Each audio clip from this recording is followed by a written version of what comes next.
Am I the only one can't hear? Yeah, they haven't unmuted themselves, I don't think, Janice. Okay, thank you. I hear you. I'm good. Hey, y'all.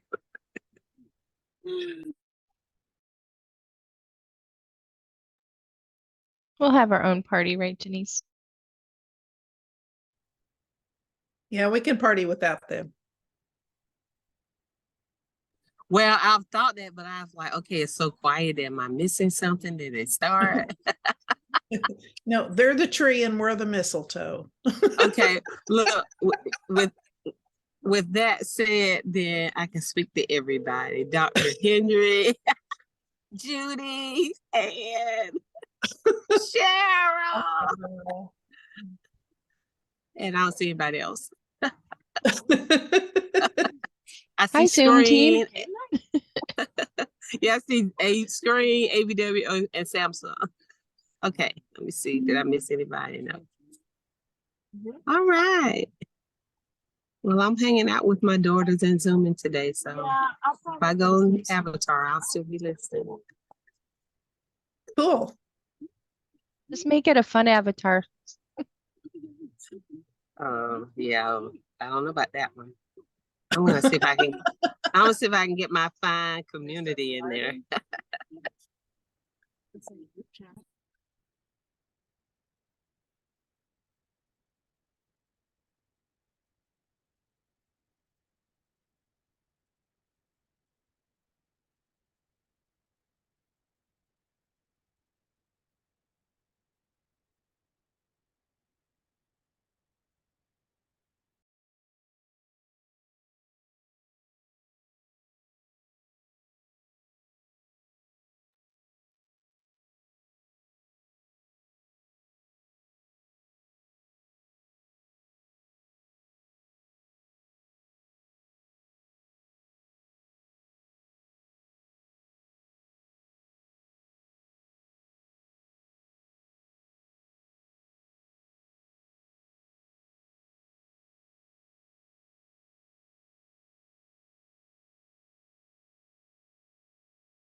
Like I've got the thing over there for the panel. Hello, everyone online. We are kicking off in 5 minutes. Can you hear me okay? Thumbs up. Excellent. Thank you. Okay.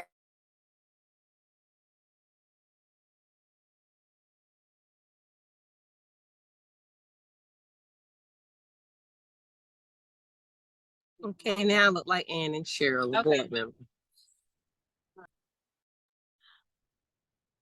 Well, I just figured that one out. I should have had that up earlier and you all had it up. And I was like, oh, I guess I'll do that one. I like yours too, Judy. You got the 75 year. Thanks. Thank you. I made it. Yeah.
Hi, Cynthia. I see we had someone else to join. Hey. Dr. Henry, where are you hailing from? I am in Indianapolis near, I'm in Noblesville near Indianapolis. Oh, I work, awesome. yeah. Oh, awesome. Dr. Henry, Cheryl's actually from Fort Wayne, and I went to school in Bloomington. So you got some Indiana girls here. Yes, nice. We were gonna purchase in Bloomington, and then we fell in love with the Noblesville area. So yeah, and my neighbor is actually moving back to Fort Wayne, like in the summer. So we just found that out. Yeah. So Well, we I can gotta get connect out. her with Cheryl's league up there. Yep. Okay, definitely. Yeah, super sweet. Good stuff. Good stuff. Well, I, Yeah. I lived in Bloomington, Illinois briefly, but I learned that there's more than one Bloomington. My brother, he went to ISU. So he was in Bloomington for a little bit too.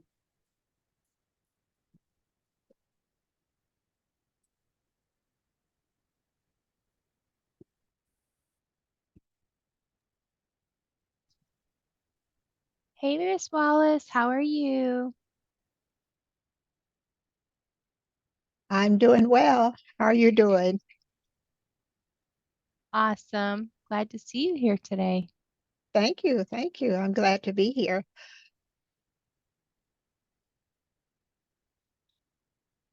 I'm trying this from my cell phone for the first time, so I hope this is going to work out well for me. I can't show my face.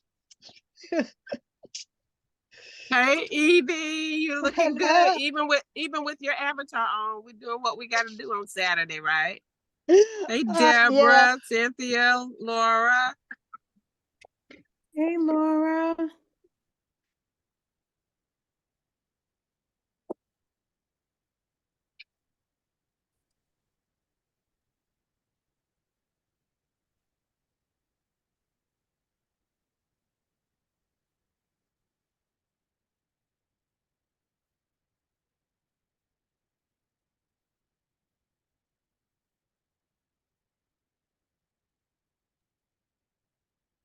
Good afternoon again, everyone. I just wanted to let you all know that I just dropped the program for today's event in the chat. And if you have any questions, concerns, definitely feel free to put it in the chat, and I'm happy to assist.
Good afternoon, everyone. I'm Kella Price, and I extend a warm welcome to all of our ABWA members, our guests, and our esteemed honorees gathered here today. It's truly a pleasure to see such a wonderful turnout for Her Story, an event dedicated to celebrating the remarkable achievements of women.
Let's try that again.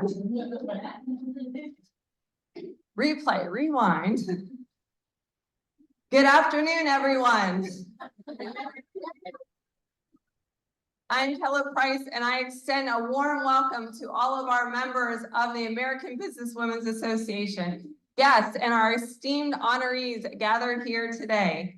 It's truly a pleasure to see such a wonderful turnout for Her Story, an event dedicated to celebrating the remarkable achievements of women. Before we delve into the festivities, I'd like to remind everyone to capture the special moments of today's event on social media. We have the talented professional photographer Kevin Watkins and his colleague here from Classic Imagery Photographer with us. Please refrain from interfering with his photography during the event, but feel free to snap candids. I invite you to take advantage of the opportunity for headshots. Sorry, those of you who are online, you'll have to reach out to Kevin individually to schedule those. For those of you joining us virtually today, Dr. Latasha Henry is our online facilitator. If you encounter difficulties during the program, please message her. She will also be monitoring the chat and facilitating discussion you have online, or indicating if there's problems like I forgot to unmute.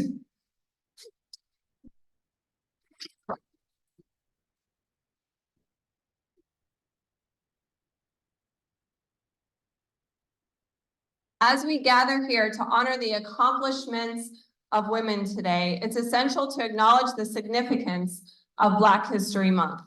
The roots of this observance trace back to 1915, when Carter G. Woodson and Jesse E. Moreland founded the Association for the Study of Negro Life and History. What began as Negro History Week in 1926 has evolved into the month-long celebration we know today, recognizing the invaluable contributions of African Americans throughout history. From civil rights pioneers like Harriet Tubman and Rosa Parks to leaders in various fields, Black History Month serves as a poignant reminder of the resilience and the excellence within the African American community.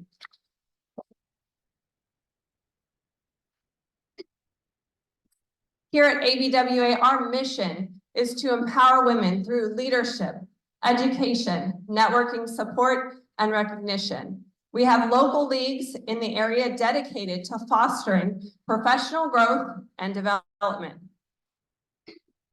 Outlook Positive Express Network meets on the third Monday of the month, 5:30 to 7:30 p.m. on the border in Addison, or virtual via Zoom. And guests, your first Zoom event is free. Charisma Charter Chapter Meets on the fourth Tuesday of every month, 6:30 to 8:30 at Brookhaven Country Club Farmers Branch or virtual via Zoom. Be sure to scan the QR code provided in your program to learn more about how you can get involved.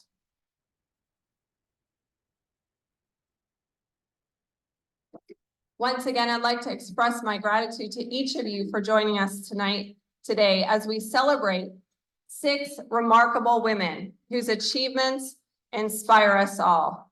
Let us make today one to remember.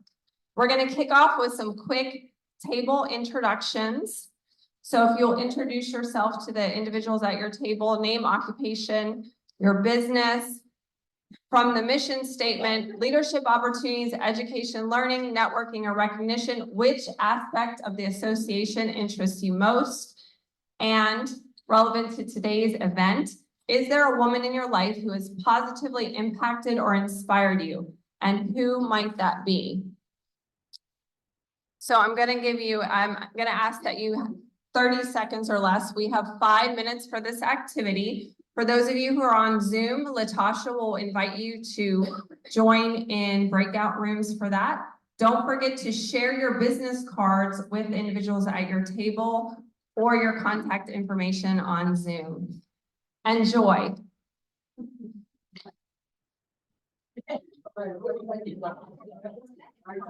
Hello, everyone on chat. I am looking now for the ability to put you all in rooms. So yeah, if I can just get switch, thank you. So one moment, please.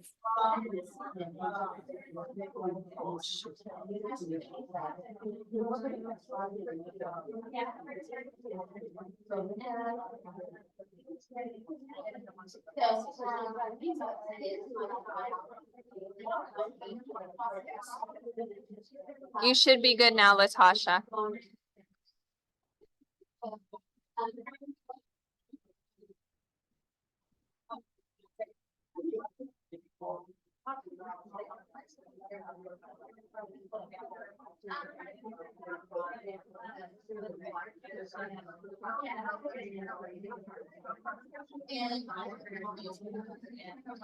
Latasha, I saw something about a room. Are we supposed to do something on our end?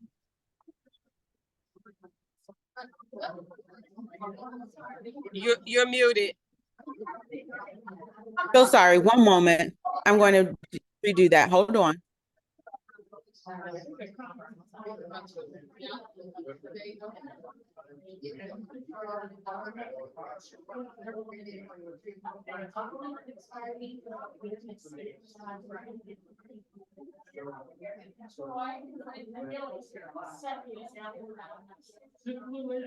All right, it should work now.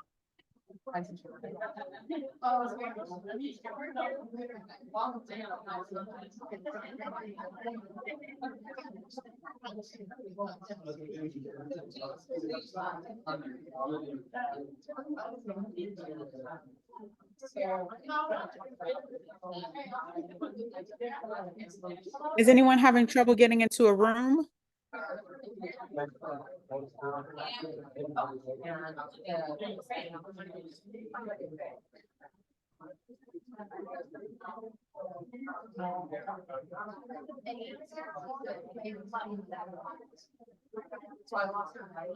Miss Cynthia, do you need any support with getting into a room?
Oh, you know what? I have to take it off.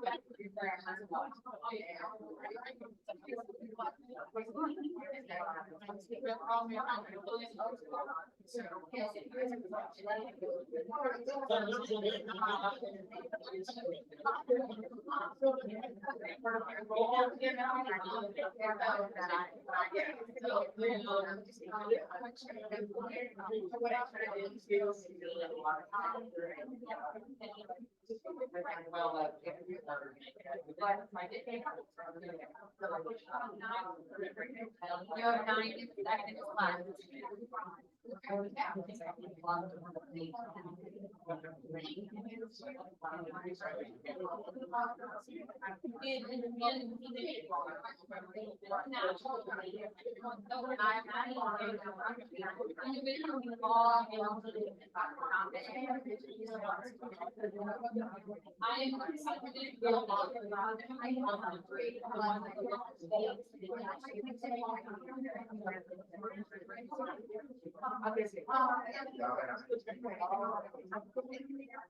No.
Hi, Carrie.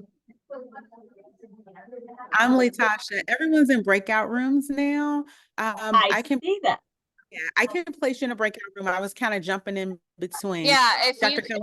if you could close those rooms now. Yeah, would be no great. worries. Okay, on it. Hi, Cheryl. Kim, Hi, Miss Carrie. How's it going down there Oh, it's going great. How about you? or up there? I It's forget. up yeah, we're up there somewhere. Yeah, Yeah, I'm north of y'all. Anywhere. yeah. We're north. But no, it's going really good. How about yourself? Oh, honey, life is good. Can't Good. complain.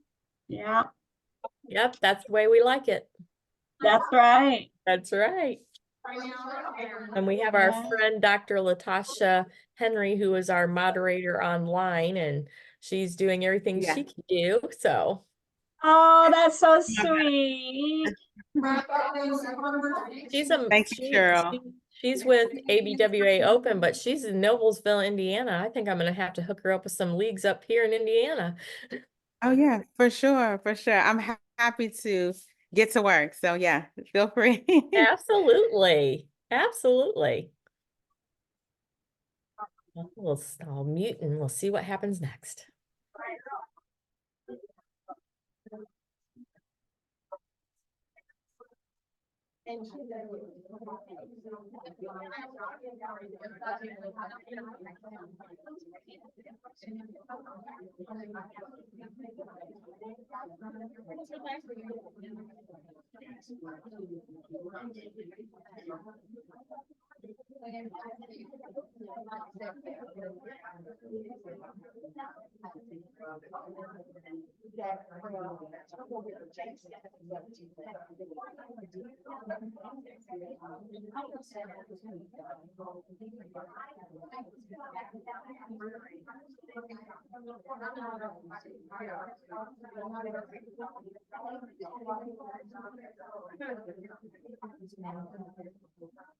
I think we have everyone back. Thank you very much.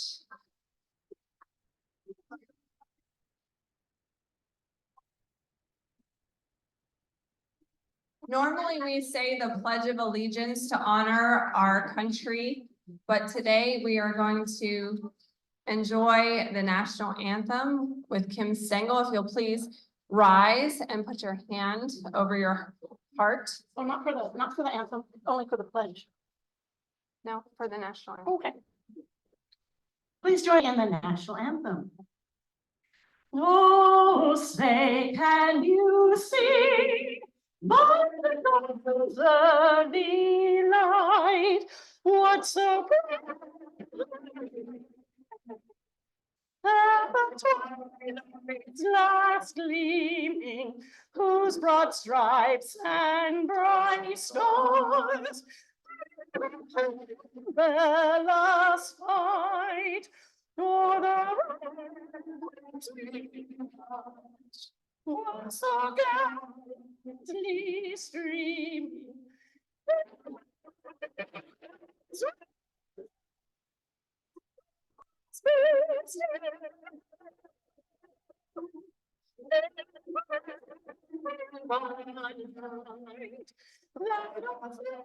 Was still there.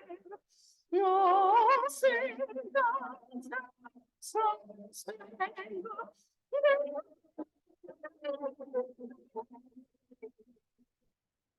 for the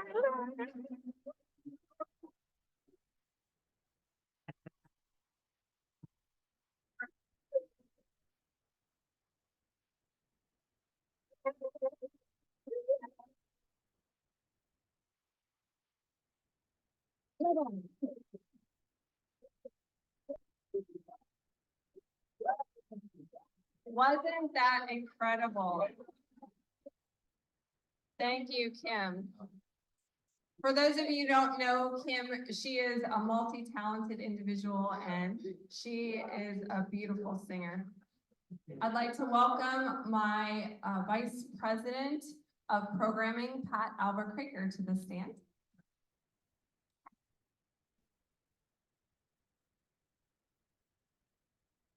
I have the pleasure of introducing Rochelle to you all. Once you hear your bio, you will understand why she is our president. Rochelle is a motivational speaker, vision strategist, business and mindset coach. She is also the founder of Rochelle's Island Boutique, Island Cruises and Tours Travel Agency, and the Matriarch Bed and Breakfast, which is a meeting and special events venue. Rochelle has been in business for over 30 years. Rochelle has a heart for serving her community. She is on numerous number of boards, including the Girl Scouts of Eastern South Carolina. She founded the Empower Her ABW chapter in her city of Orangeburg, South Carolina, and personally sponsored 100+ members. It's awesome. Right, that deserves an applause. That's a lot of hard work right there. Rochelle has received and was awarded the National Minority Female Entrepreneur of the Year in 1999 by the U.S. Department of Commerce. Her award-winning, world-famous Rochelle's Island Tea was a featured beverage for the 2020 presidential candidate Fresh Fry at the Jim Clyburn's World Famous Fry event. Her mantras are, show up for your life, you're worth it, and maximize your seat at the table and soar. ABWA is fortunate to have such an accomplished woman as a national president. Please help me welcome Rachel.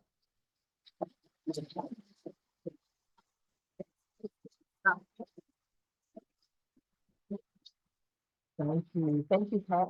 Thank you, Pat. Hugs. I'm a hugger. Good afternoon. Let's try this one more time. Good afternoon. This is an enjoyable, a wonderful occasion. This is about her story, your story, and everyone's story. And anytime that we come together to celebrate the accomplishments of women, it takes a hand clapping praise. So let's stand to our feet. And we are going to give this inaugural Her Story event by the Dallas chapters of the American Business Women's Association a hand clap, and for all of our virtual attendees.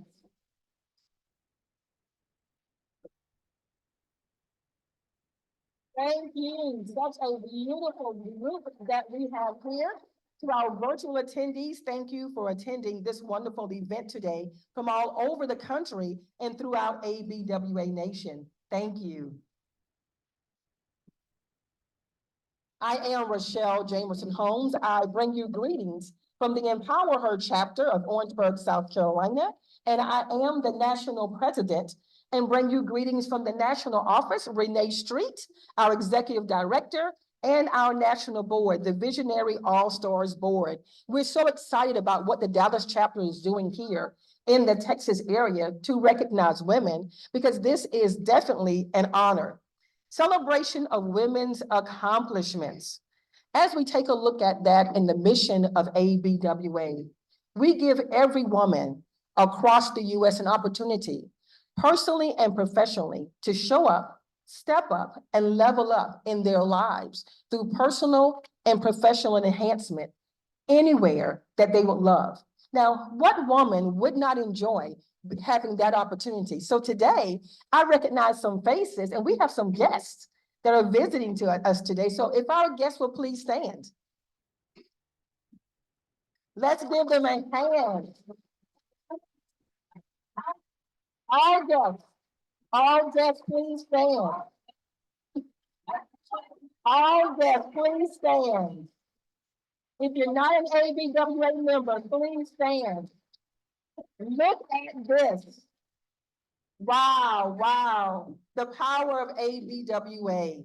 And I know that there are guests here that are here to support members and honorees. Thank you for showing support. I know the guests at my table over here was just sharing how important it was for them to celebrate the honoree that they're here for. And I'm sure every table can say that, because in anyone's life, support is key. And that's what we're all about in ABWA, the American Business Women's Association. To the men in the room that's here supporting women today, please stand again. And let's give the men a round of applause. Thank you. Thank you for supporting us, for loving us, and being by our side. Because no woman can do anything alone, and no person can do anything alone. So yes, this is about celebrating women today, but we celebrate you as well. And to all of our virtual honorees, thank you for being here with us. And be sure and add your information in the chat. As I stand here before you as the national president of ABWA, I just say to every woman here, what you're going to see today can be you. What you're going to see today and hear today, know that every woman that's out there deserves the opportunity to experience the power of the American Business Women's Association. What you will see, this is a journey that's been going on for almost 75 years. Yes, if you've never heard of us, we'll be celebrating 75 years in history across the US, enhancing women personally and professionally to be their best selves. And so please take note, don't sit back, because I want you to network today and get to meet one another. And I want you to be able to not only celebrate these women, but know that we're here to celebrate you. So as we move forward on our program, you're going to hear her story. Janet Bernstein, training concierge. I don't have my glasses.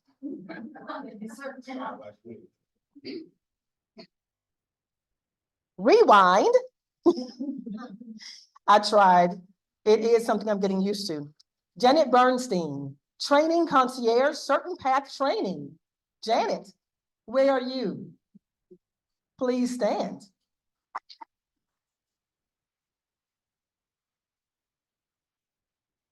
And Kelly, would you like the honorees to share their stories here?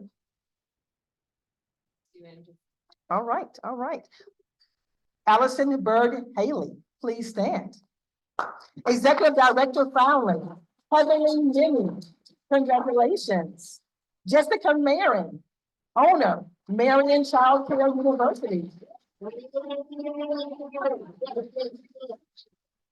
Kit Marshall, Director of Advocacy and Community Affairs, Greater Fort Worth Association of Realtors. Thank you for being here. Zan Prince, Chairman of the Board, First Bank, Texas. Thank you, and I'm gonna let Kella do the other honors. Come on up, Kella. Thank you, it's a pleasure to be here. We so appreciate Michelle Jamerson Holmes, our national president, for taking some time to come and celebrate with us and celebrate all of these amazing women. So thank you. Thank you. My pleasure.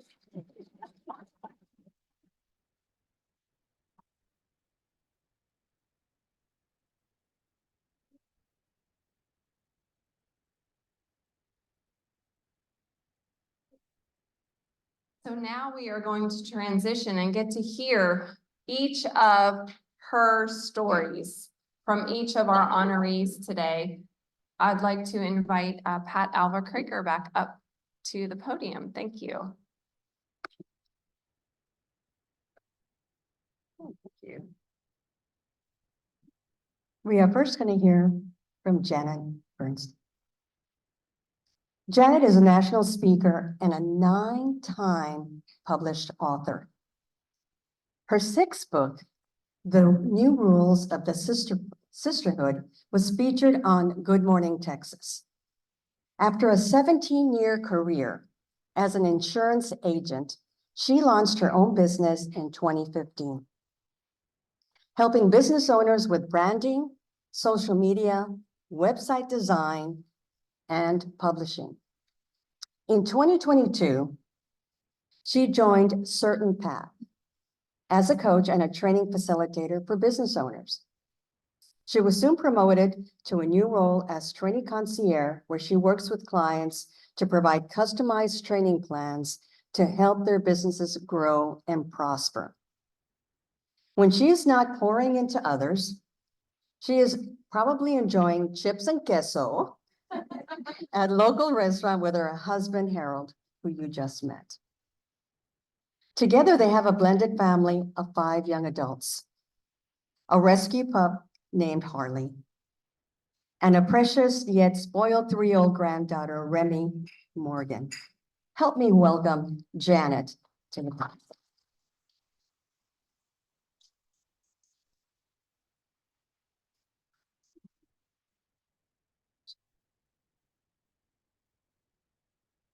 So I remember this day really well. I was 13 years old and I was sitting in the classroom and I was patiently watching the clock because it was pep rally and we were having our first volleyball game that night. Just to paint the picture, I went through 6 grueling tryouts to get that spot on that team. I also begged my dad to buy me the ridiculously overpriced Nike volleyball shoes that had the little orange triangles, because if you wanted to make the A team, we all had to match. And it required a leap of faith because I wanted those shoes because I wanted that spot on the A team. After those 6 tryouts, breaking in those shoes, which I loved and I kept in the box every day leading up to that first game. The day came, we got to wear our jerseys to school because we were on the A team. And I was sitting there tapping my foot, watching that clock because the pep rally was happening in less than an hour and the game was happening that night. Suddenly, the door opens to the back of the classroom, and I see a familiar face, and it is our school counselor. Granted, I wasn't the most well-behaved child often, so I saw her a few times. Those of you that know me, this is not a surprise. I'm what you would call a disruptor or a rule breaker. But I knew I didn't have an appointment with her, so I was like, maybe it's not for me. But she saw me, she made eye contact, she had the little note, and she called me out of the classroom. And I had no idea as I walked down the hall with her that my life was about to change drastically. When I got to her office and she closed the door, she sat me down and she let me know that I was being withdrawn from school. And that my mom had made a couple of hard decisions and that I was not going to be returning to school. And that's when it hit me. I wasn't going to play in the game that night. And those Nike shoes were going to stay in that box probably for a while. Now, the part of the story I haven't shared yet is this was probably school number 9. So I had done this a few times. It wasn't really anything new, but this one hurt because I had really opened up. I had tried out for that team. I got the spot and I had made friends, which was really hard for me to do. I was kind of an introvert and I was so tired of being the new girl. I lost it. I just burst into tears. And then I looked up and I see my mom rush through the office. I see that familiar look of regret, sadness, uncertainty, a look that I became way too familiar with seeing on my mom's face. And I packed up my bag. We stopped by my locker. I grabbed the box with my shoes in it and we walked out to the car and I left another school behind. I cried for 2 days straight. When we showed up at the next school, I didn't want to try out for anything. I didn't want to be known as the new girl. I didn't want to do any of the things that I had done at the last school because I already knew it was going to end the same way. But somebody stopped me on my first day at that new school. And it was another student. She was a little bit older than me. And she said, "Hey, I heard you went to," and she named my old school. And I said, "Yes, I went there." And she says, "Do you know so-and-so? Do you know so-and-so?" And I was like, "No, I don't know those people." And she said, "Oh, okay." She goes, "Well, what did you do at that school?" And I said, I made the volleyball team. And she goes, "You did?" And she goes, "Oh my gosh." She goes, "We actually are having tryouts tomorrow for our volleyball team." She goes, "We're behind because we had that weather event." She tells me this whole long story. And of course, the introvert in me is like, does this person ever stop talking? But I was relieved because I didn't want to talk, so it was really nice that she did it for me. And of course, I felt that familiar pull of, okay, I need to show up. I'm going to have to be vulnerable again. I'm going to try out for this volleyball team. And hey, good news, I already have the shoes. By the way, none of them had the shoes at this school. And then I started a bit of a trend. And so some of those parents probably weren't very happy that everybody had to have the Nike shoes. I did make the team and I did get to play in the first game about 4 weeks later. And I got to stay at that school about 3 months, which was one of the longest that I ever stayed at a school. For those of you that were blessed to be in the same schools for all of your life, you're probably thinking, oh my gosh, what kind of horror story is this? I just didn't have the same experience. My mom had a severe mental illness, which caused her to make really rational and irrational decisions at the same time. So some decisions were good and some were not so good. And sometimes it ended with her in a hospital for a period of time, and I would go off to a family member's house as well. So that's the reason I ended up at 17 different schools until my junior year. I'm going to tell you, though, there's a few things that are blessings in disguise from being the new girl. So whatever you're going through today, I want you to find the similarities because I think that it will pour into your heart in some way. So the first thing I obviously learned was resilience. Everything that changes, it changes like that. And you can choose to focus all of your energy on mourning what's lost, or you can focus your energy on being excited for what's next. One of the things that I think it blows my husband away every time this happens is something crazy will happen and our fridge will die on a Sunday morning, literally last Sunday morning.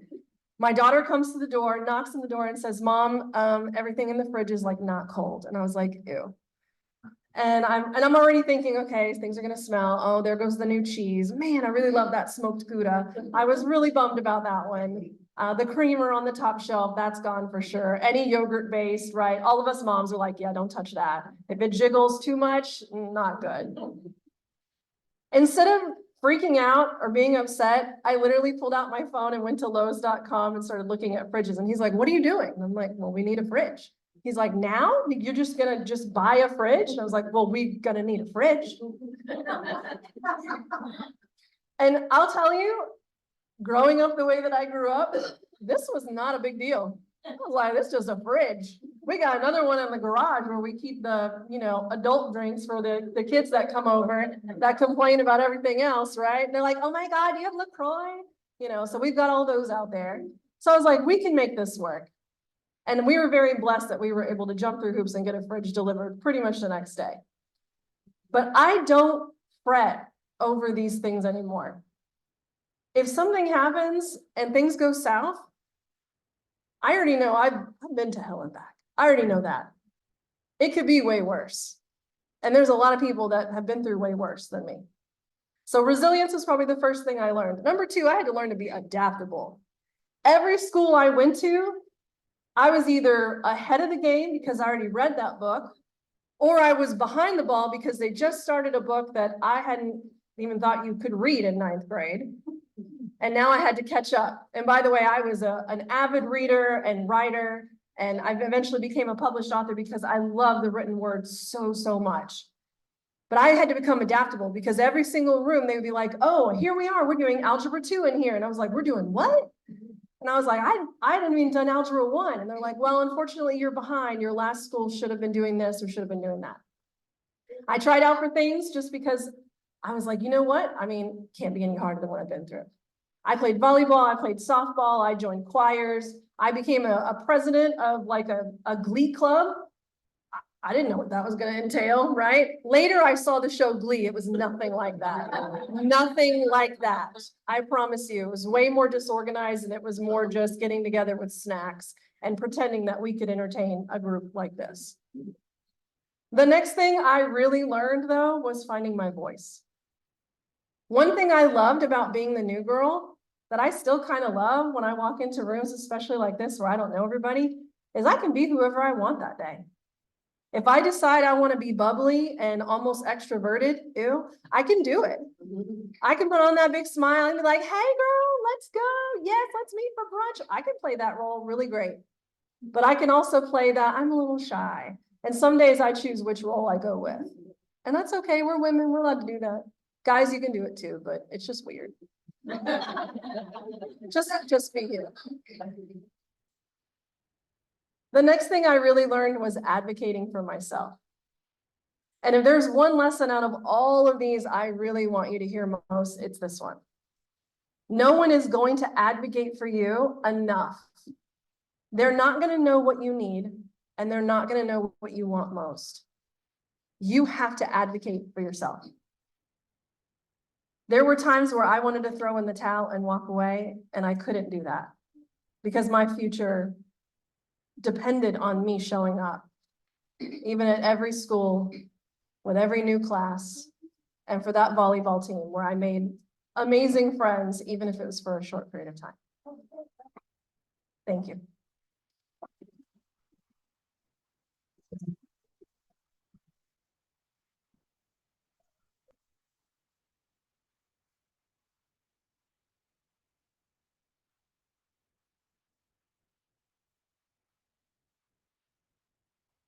You want me to move over here?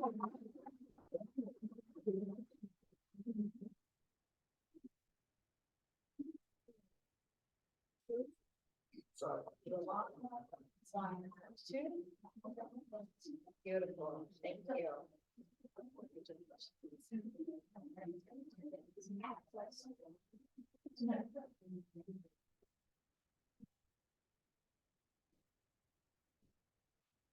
Our next honoree is Allison Bird Haley.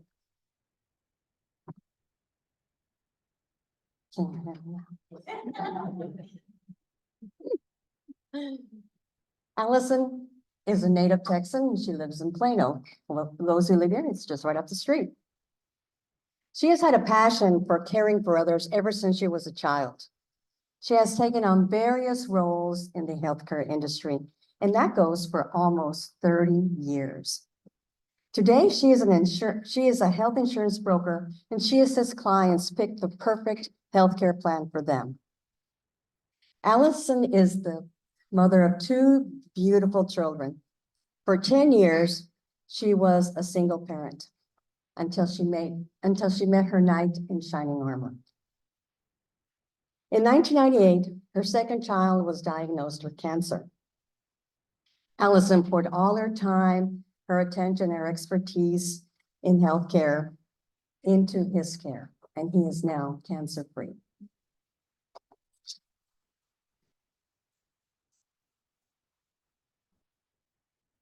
In 2011, Allison's mom, Mimi, was diagnosed with terminal cancer. Allison again stepped in and supported her mom through 3 months of treatments and pouring in all her love and care into her mom. She is an excellent health care provider, for sure. After her mom's passing, Allison was determined to give back to others who were on similar healing journeys. She founded Heavenly Mimi, an organization committed to providing financial assistance and empowerment to anyone on the cancer treatment journey. Allison wants to help those that are in the same situation she was in. She strives every day to empower those that she meets along the way. Help me welcome Allison.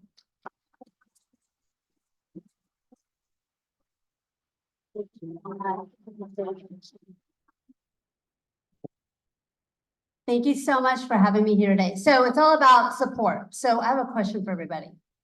Who are we supporting next weekend? Are we Niners fans? Are we Chiefs fans? Okay. Okay.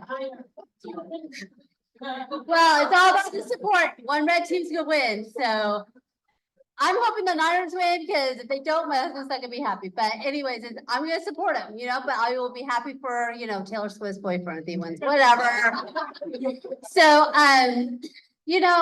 I've lived here all my life and I am someone that's always been more of an extrovert than an introvert. And I've always wanted to make a difference and give back. And, I do know Janet, and I mean, her childhood is very different than my childhood. And I hate that she, went from school to school to school.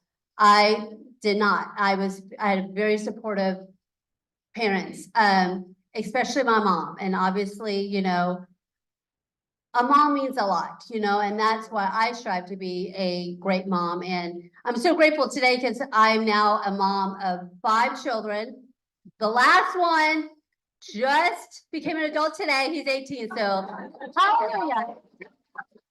So, it's great. We go through trials and tribulations and everything. So, I did become a young mom. I was here during 19 when I had my oldest, Katie, and she was the toughest child, but she brought me into myself of who I was supposed to be. And, I became unfortunately divorced very quickly, but you know what? Here we go. I'm gonna be the best mom I can be. And then I did meet my son's father, and unfortunately that didn't work out, but that's okay. Things happen for a reason. We just move on and we learn life lessons. But at 22, I got the awful diagnosis that my 15-month-old son had cancer. And it was such a shock. And I'm like, what do I do? And my mom was like, okay, what are we doing? And so the doctor's like, we're going to Philadelphia. My mom's like, let's do it. Let's go to Philadelphia. So my mom, me, and my son, we're going to Philadelphia. We're seeing the specialist. He had retinoblastoma, so it was very rare. So that's why we went there, even though lived in a huge metroplex. So we're on the plane ride and we're praying. And actually before that, we went to the church and we're like, let's pray that, you know, somehow the diagnosis isn't as bad as we thought. So we go and it's not as bad as we thought. We're like, okay. The doctor's like, you know what? I'm just gonna monitor it. I'm like, okay. I thought, okay, my prayers were answered and here we go. So 6 months go by. The doctor's like, come on back. Let's go, you know, let's go for another round of, doing all the MRIs and blah, blah, blah. So then she comes back and she's like, she's patting my son's head and she's like, he's so pretty. And I'm like, well, thank you. I appreciate that. And she's like, he's got to have radiation. I thought, oh no. She's like, but the one thing is, you live in such a huge metroplex, we do not need you to stay here. A lot of patients were staying in Philadelphia. You can go back to Texas and you can get the treatment. So during that time, I was going through a very ugly divorce and my parents were like, we're gonna support you. We supported you this far, even though it has been hard for you, we are here for you. So I was very, very so grateful for that. So at that time, I got a job being a nurse at Medical City. And luckily, the treatment was at Medical City. So my mom was like, you know what? I'm going to take off work for a week. I was like, oh, what? No, she's, no, not a week. How long is that treatment? I said 6 weeks. She's like, I'm going to take off for 6 weeks. Because she says, I know you can't take off and he's got to go to treatment. So for 6 weeks, I went downstairs. It took me 10 minutes to get downstairs, signed that consent, and my son had the treatment because my mom cared for him. And I was so grateful because I don't know what I've done. I would have made it happen. Trust me, I can make anything happen. Any obstacle, I can stomp and let's go. Let's whatever we gotta do, we gotta do. So he gets through treatment and something inside me, because I'm like, I'm telling you, doctors are doctors, but mom knows all. Mom said, you know what, this cancer's gone. And so I went to the doctor here that we saw in between and kind of told the Philadelphia doctor what's going on. I said, you know what? I think we're good. I think the radiation took care of it. And well, it's not enough time's gone by. I'm like, nope, let's check it. And he came back in, he says, you're right, Alice. And I'm like, I know, right? And I think for him, it took him back to, like, he would never call me by, he never would call me by my first name. He would always call me by my last name, and he would always, this bothered me, he would always talk to my mom and not me, because I was in my young 20s. He's probably thought, well, shit in the wall. I'm thinking, I have a medical background and you just don't know me. So fast forward, hey, he's in remission. This is great. So life is going well. I'm very blessed that, I got a great career.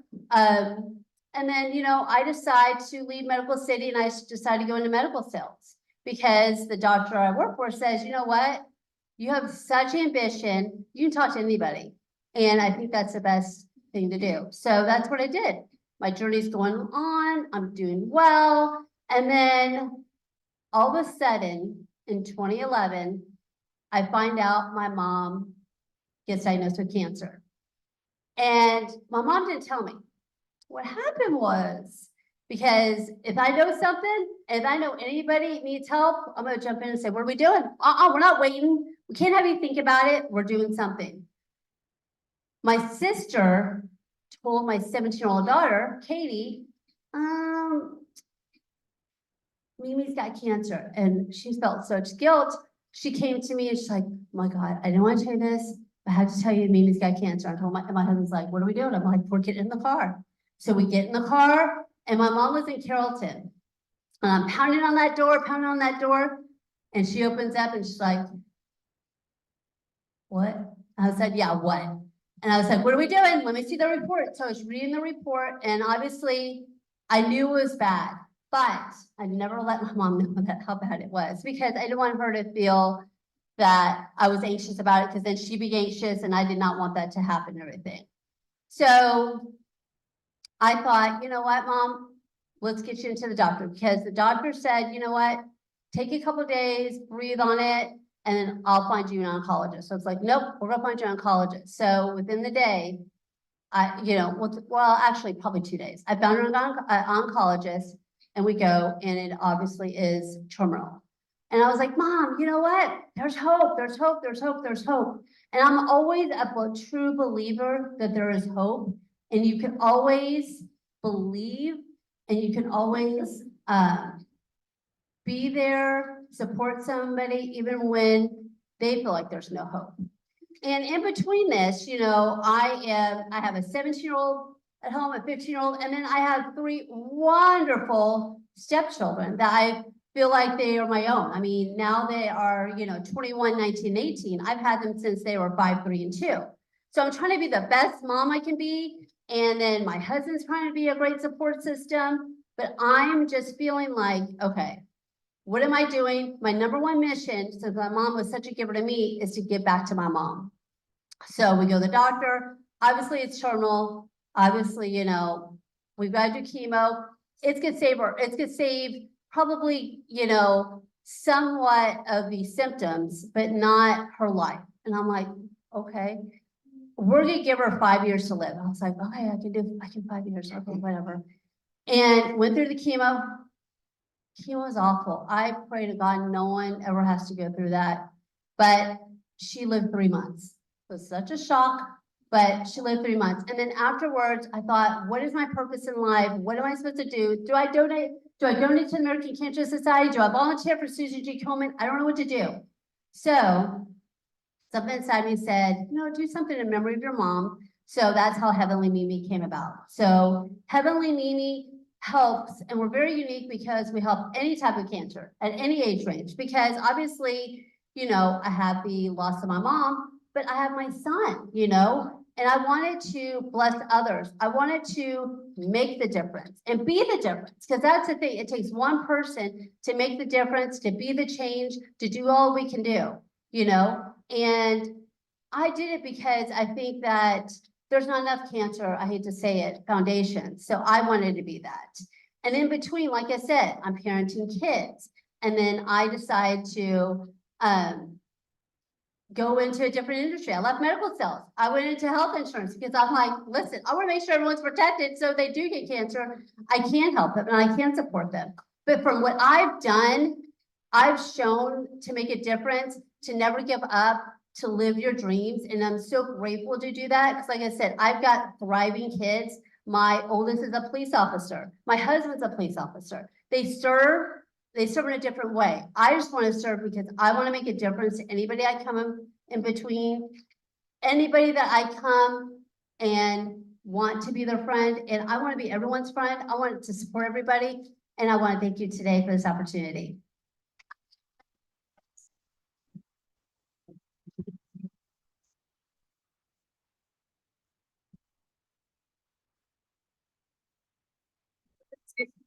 Thank you.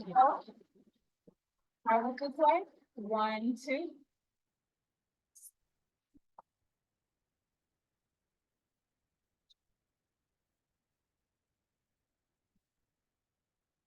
Through a show of hands, how many of you have been inspired? Wow, isn't it magnificent what you're hearing today? Everybody is being lifted, and amazing what women can do when they're called upon. Our next honoree is Jessica Marion. Jessica, yeah, she has a lot of support here. Just come on. Our family and friends are here. Jessica is an entrepreneur, a childcare trainer, and author. She brings 2 decades of experience to the childcare industry. Jessica Marion is a visionary behind Marion Childcare University, a preschool and childcare center with 2 locations in the Dallas-Fort Worth area. She employs over 50 dedicated staff members. Her center provides a safe, stimulating, and caring environment for children ages 6 weeks to 12 years. She is also the founder of education-based nonprofit Teachers Appreciation Program, and she's been doing that for 10 years. And she did it because she wanted teachers at all levels to be appreciated for what they do. Her contributions have not gone unnoticed.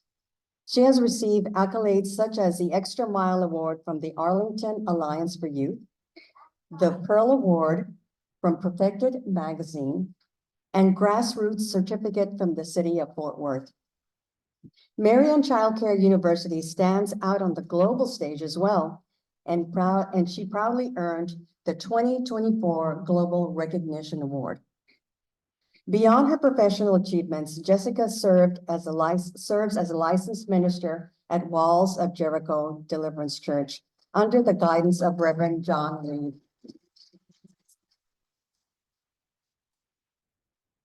Fueled by her unwavering belief that with God, all things are possible, Jessica derives joy with spending time with her husband, Jared. Is he here?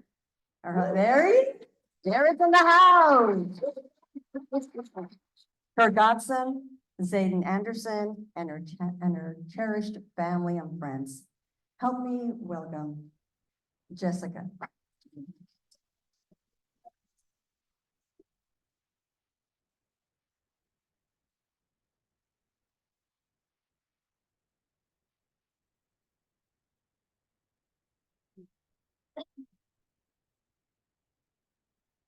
Good evening. First, giving honor to God, who is the great head of my life. Without him, I wouldn't be where I'm at today. I want to take the time to thank my co-workers, my staff, my church family, my pastor, Reverend Reed, right here, his wife and his family. Assistant pastor here, as well as we have our deacons from our church. So, and my husband back here. So it is a pleasure and an honor to be able to be here, to be a HERSTORY recipient. Back in 1994, I was in high school and my guidance counselor told me that, she pulled me in the office and she told me that I wasn't going to be graduating from my class. Graduation was something hard for me because I was supposed to be the first person to graduate in my family. But it was a hard pill to swallow when she told me that I was going to either be on drugs, alcoholic, and college was not for me. So I had to walk down this aisle. I had to walk down the hallway to get to my class. And my math teacher, she called me in her class and she told me to soar like the eagle that she knew I was, that God had planned for me. And I told her, I said, how could God have a plan for me when I don't have a plan for myself? So I was going to go home and I was going to commit suicide. But I heard this song by Vanessa Bell Armstrong called Pressing On. That song put me to sleep and it was one of the best songs that I've ever heard. Fast forward 10 years later, I ended up getting married and moving to California. So when I moved to California, I ended up trying to get my high school diploma, ended up getting it. And I ended up going to college. Yes.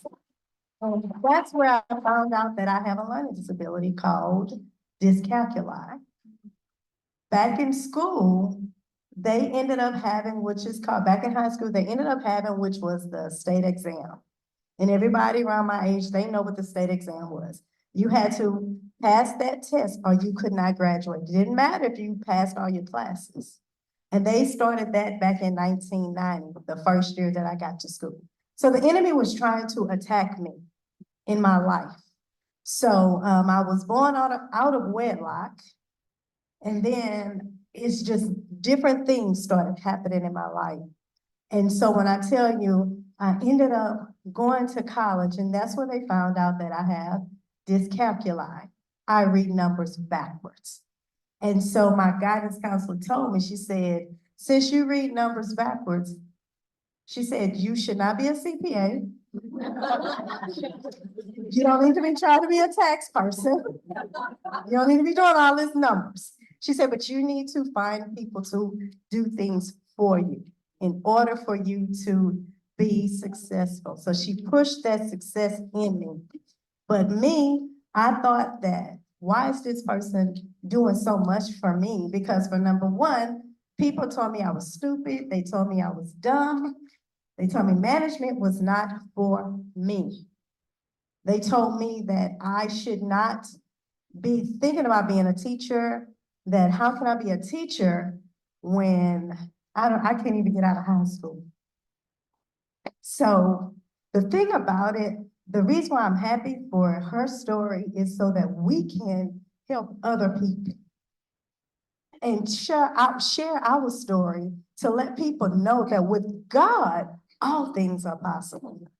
I cannot make any directions in my company, any directions that I have to go through. I go and I carry that stuff to God, and I let God handle everything for me. My faith is undoubtedly in God.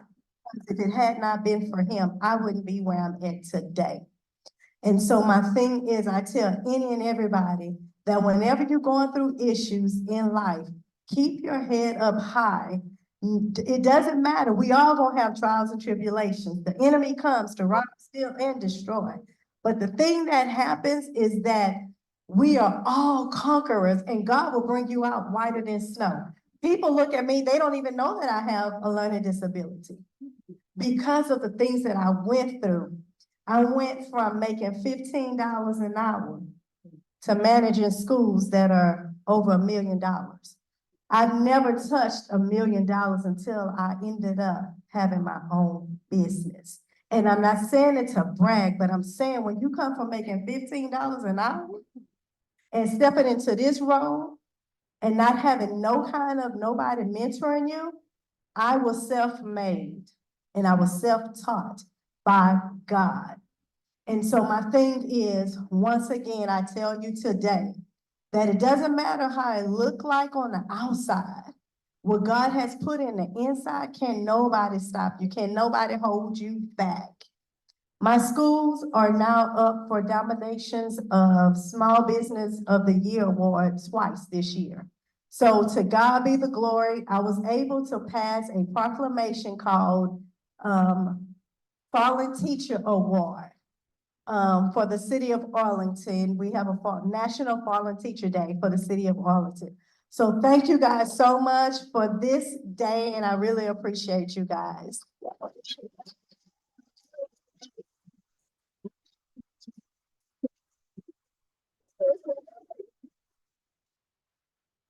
So everyone can see online. There you go.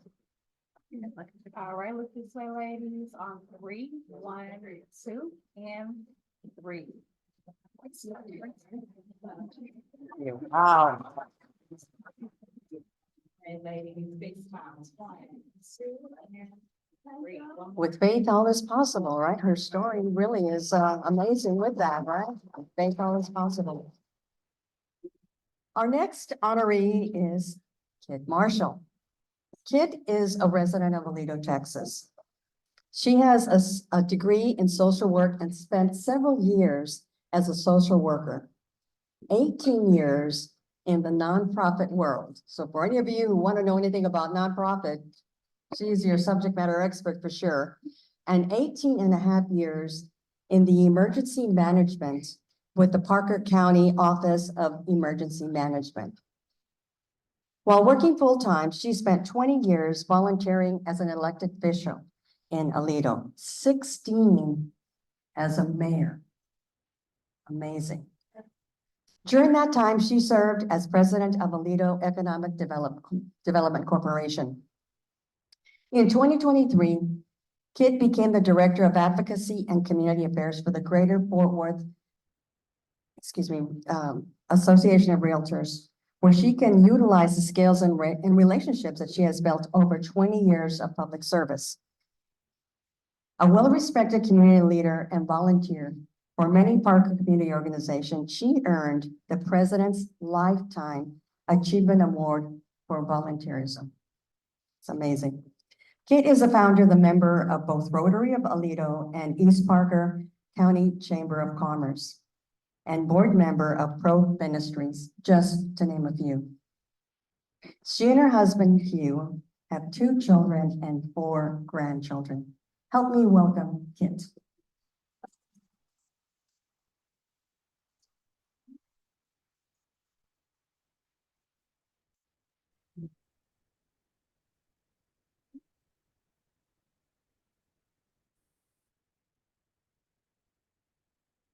So in case you wanted to know, and I know that you do, my favorite hat to wear is that of Gigi. There is none other like it, may I say. So my journey is rather eclectic, and I would be remiss if I did not say to you, my beginning happened with my mother and father. Surprise! Okay, so for clarity's sake, my mother was the most instrumental woman in my life. She was an artist who put that on hold to become a teacher so that her 4 girls, I was one of them, could go to college. Okay, that was why she went to work. Now, my father was a pilot in the Navy. He flew dive bombers. After that, excitement, he went on to finish his master's in nuclear physics. That should tell you a lot. In other words, he worked with nuclear reactors. So my parents decided that they were from North Carolina. They got to Texas when my twin sister and I were 2 years old, and eventually had 2 more girls, which my father was scratching his head about that one because he wanted a boy. But it was important to them that their daughters know how to think for themselves and take care of themselves. We could not get our driver's license until we knew how to check the oil and change a tire. And my twin sister and I learned how to drive in a Rambler station wagon that was a stick shift. I'm still traumatized. I probably will never have one of those self-driving vehicles because I want to be in charge of where I'm going. You know what I'm saying? But anyway, so my journey really, I go back to that. And, you know, one of the words that I really despise, I really despise the word just. How many friends or family members have you had tell you a story or say to you, well, I'm just this, I'm just that.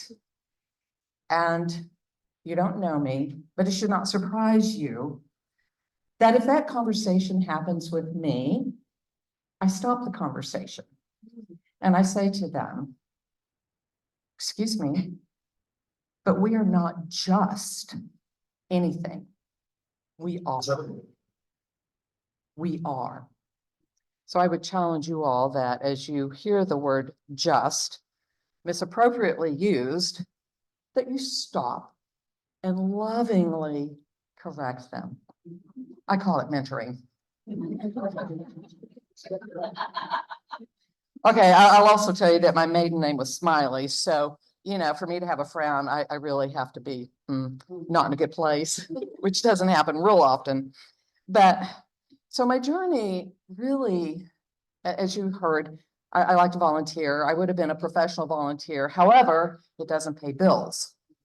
So I amassed an extreme number of volunteer hours while working full-time as well, because I believe in giving back to the community. I think it's very important that, for me anyway, it's about helping people become all they can be or should be.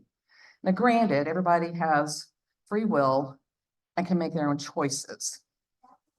But so many people are looking for those opportunities, or what I call a word fitly spoken. What kind of impact can we have in others' lives? And it's important as women, and this goes for men too, but particularly women, that we support each other and that we help sow positivity into those lives that we come in contact with. So I will tell you that my world has been impacted by, in the nonprofit world, working for organizations that were really about history, about the political genre, societal issues through a biblical perspective, because that matters. It matters for me. I actually had a reporter ask me as I was winding down my free elected official career, does being mayor define who you are? Well, what do you think I said? I sat there and smiled and I said, no, it does not. And the look on her face was priceless, because I went on to say, my Heavenly Father defines who I am. And I will just share with you that over that 20 years of elected service, it was not always a bed of roses. And particularly in the back end of that. And you know why? I know this is going to shock you, so be prepared, okay? You're all sitting, it's probably a good thing. Social media. So social media is a double-edged sword. It's how we stay up with friends. It's how we learn some new things, but it's also very degrading. And in my opinion, has destroyed many. It has destroyed many communities because people don't understand that they don't have to read it, that they don't have to comment, or maybe they could comment in a positive way. And so part of this goes back to COVID. So I want to just, as I've said earlier, part of my journey is intertwined with my paying jobs, but also that as an elected official. And I will tell you that it was not unusual to have someone come up to me and go, well, I pay your salary. You know what I had to say to that? Well, my check is MIA. I don't know where it is. I'll check on it because I'm pretty sure you know. So I just lost my train of thought there. Y'all good with that? The bottom line is, when you decide to enter public service, you're making it, well, oh, wait a minute, I just about made a big, not everybody seeks to enter public service for the right reason. I'll just tell you I did. I argued with God about it. Who do you think won? Yeah. But it has been tremendous. I have been afforded tremendous opportunities to inculcate my paying jobs, like in emergency management. One of the roles of mayor is that of director of emergency management for that jurisdiction. And most don't know that. But because I was in emergency management and I actually was master instructor and worked to help grow many programs across the state, I was able to bring that in so that when we experienced what I call the week from hell that froze over, y'all can call it Snowvid or whatever you want. But from my perspective, it was like, okay, what do I need to be doing now? How do we need to be putting a message together to message to our residents? And, people actually said, oh yeah, that mayor, she's probably sitting warm and cozy and just doing nothing. And I went, I'm working 12 hours a day trying to keep us where we needed to be. And the same with COVID, because that changed our lives forever. It changed how cities do business. It changed how counties do business. It changed how business does business. And so for me personally, it's about pulling people together, being sure of your messaging, being sure of who you are, because you know who you are. I know who I am in Christ, and it's turning off the naysayers. It's turning off the junk that likes to assail us. Do you do your homework? I do my homework because my father taught me that we better be doing our research. You know why? Because not everything out there is the truth. You need to make sure what you're hearing and what you're saying is the truth, not just for you, but for others. It's a true honor to be here with you today. I think we rock. And I think it's important that we know who we are. And in closing, I just want to let you know that one of my two children, my son, I had a girl and a boy, was born on Juneteenth. See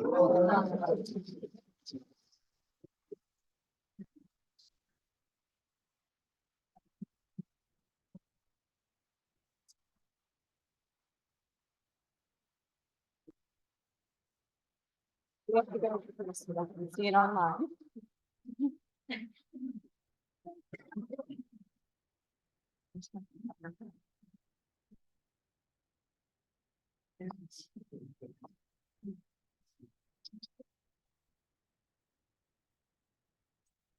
Okay, ladies, on 3 and 1, 2, and 3.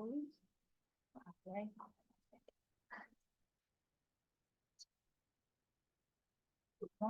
1, 2, and beautiful. Okay, over here.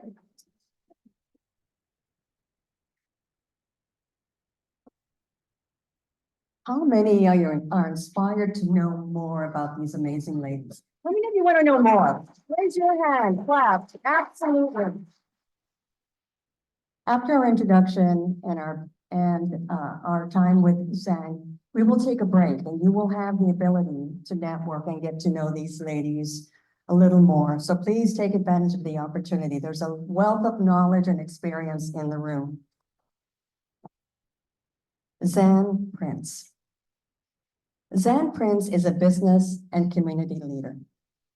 Zan serves as the chairman of the board of First Bayard Bank Shares and First Bank Texas. She has been an agent for New York Life since 1988. Zan is a grassroots activist that has worked alongside patriots to register, educate, and turn out voters. She has served in many capacities in charitable and civic organizations, more than I can even begin to talk about. Her influence in the hometown feel of the Bank family is evidenced by many friends and neighbors who visit one of the many 14 locations of the bank daily.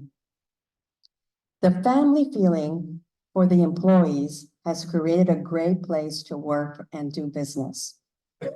She is married to Mike Prince, mother of 2 sons, and grandmother to 2 young men. Help me welcome Zan to the podium.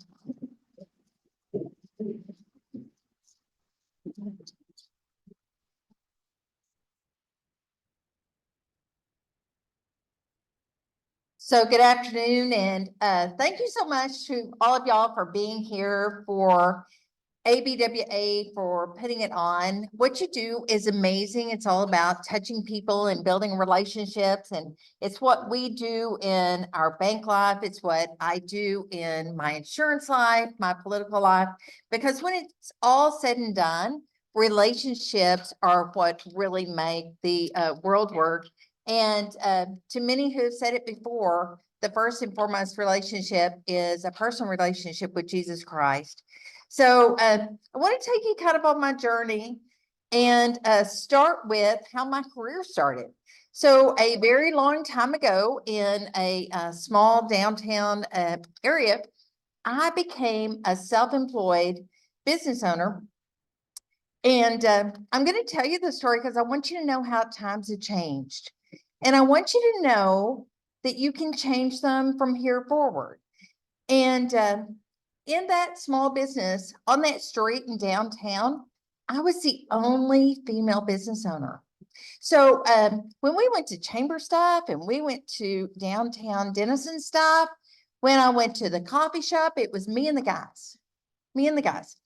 And as I got more and more involved in downtown activities, I kind of went through the rotation from, I don't know, the secretary, the treasurer, the vice president. All of a sudden, it's my turn to be president of Denison Downtown.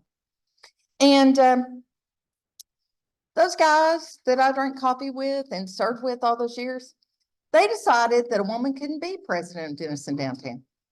So they changed the name to Secretary General. And just so you know, I laughed. I laughed because it was their deal, not my deal. I knew who I was. And I became the most productive leader of that organization that really they had seen.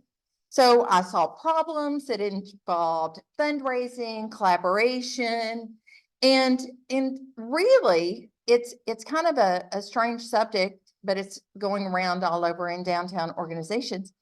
I facilitated the acquisition of adequate parking to support the businesses. So because of what we did, the downtown area became profitable and was functional for customers. And I tell you this to tell you that you have a choice. So as my friends kind of insulted me, right? They kind of insulted me. I made the decision that it didn't matter, right?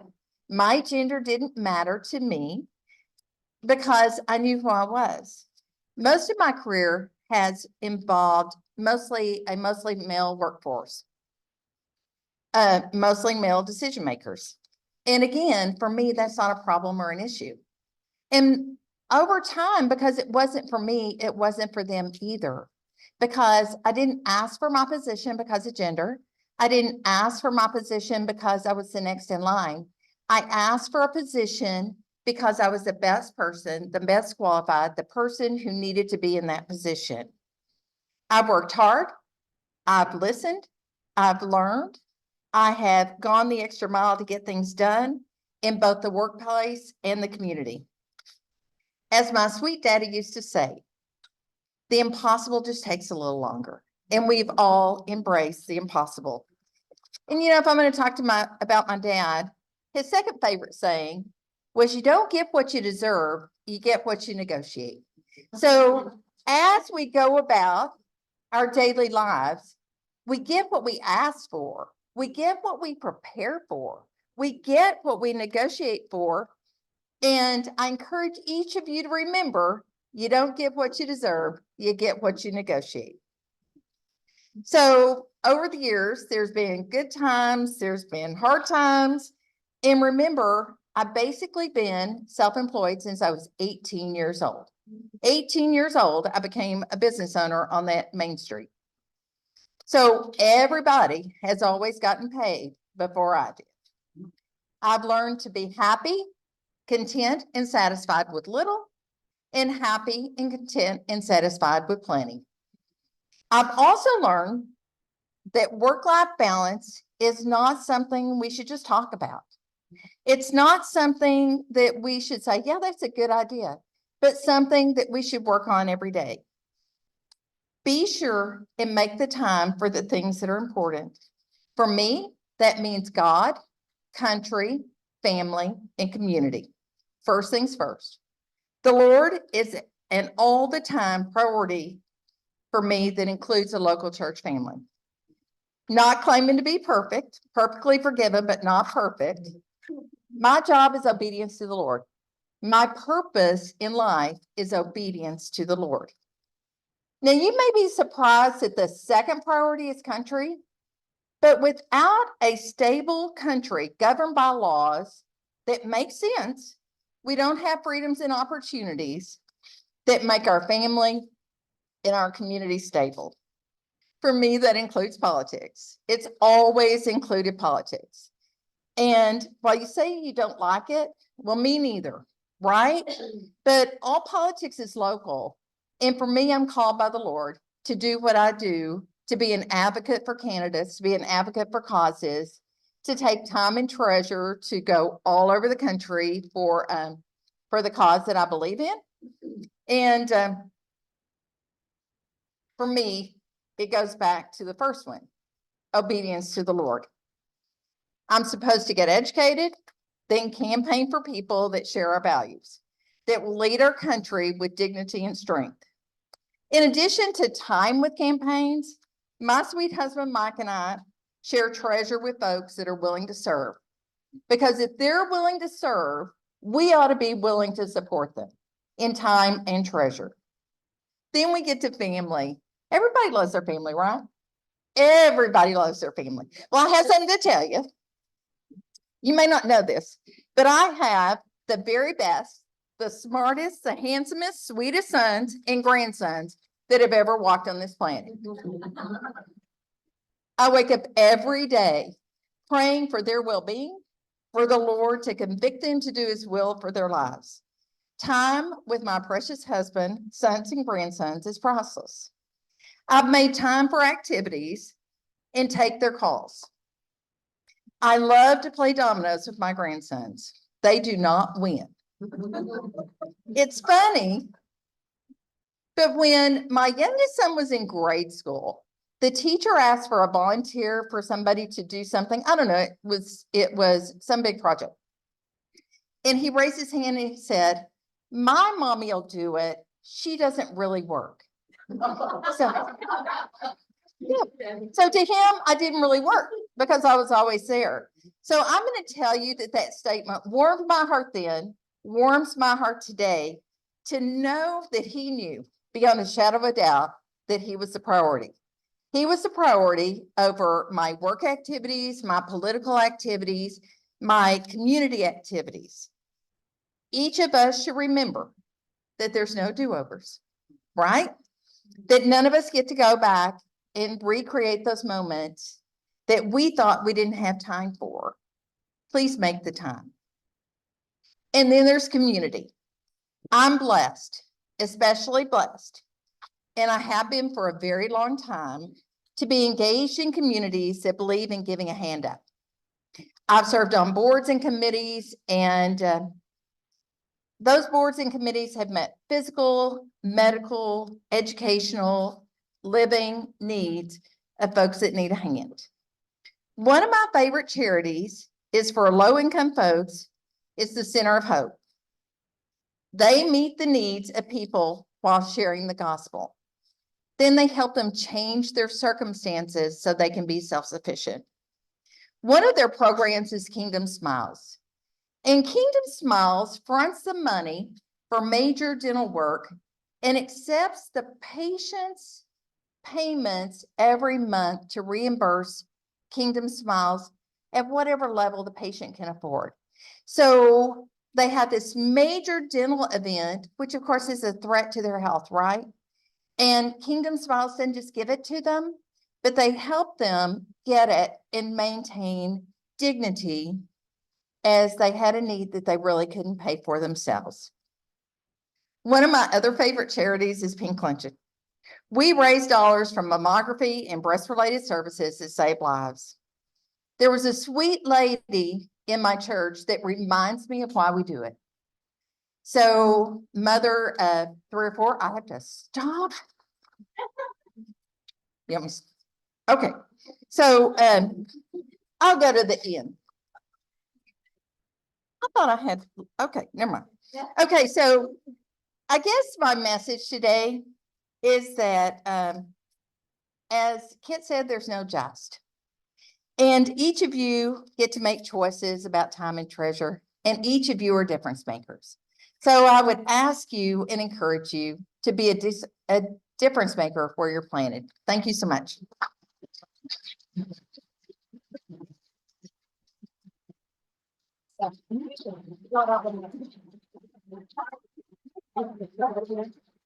Gotta show the Zoom people your award.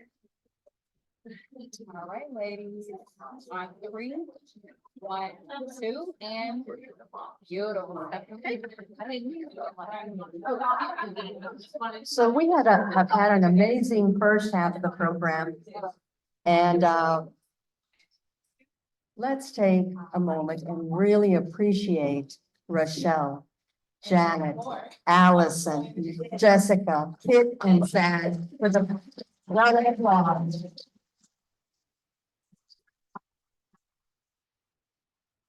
We're going to take a 10-minute break, so please look at your watch. Got 10 minutes, get some food. Yes, I'd encourage you to get some food.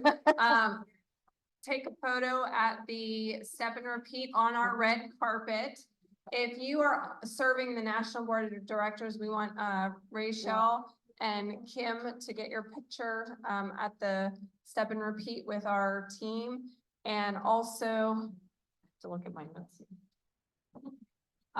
The honorees, if you could make your way to the step and repeat before you make your way to the refreshments or the restroom, would like to get a photo with you as well. Thank you. 10 minutes, please. Thank you.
They said they have to, we do the one over here. Okay.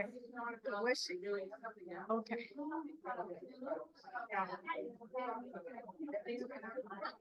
Thank you guys for being such a good sport. And then we'll go straight to the back. Yes, I'll be there in a minute. Okay. All right, ladies. 3, 1, 2. All right. All right, over here. Yes.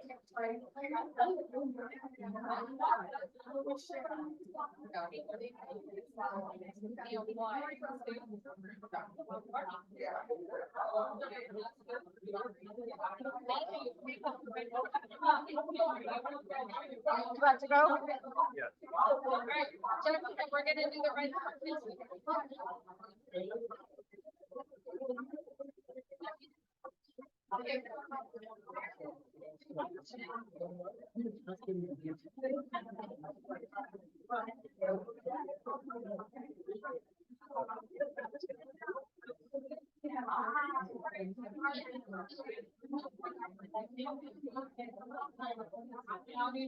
Oh, okay.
All right, folks, I know everyone was enjoying their break, but the break has concluded.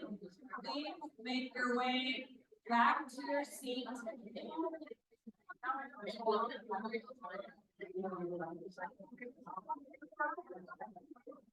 Our honorees will get seated for the panel discussion.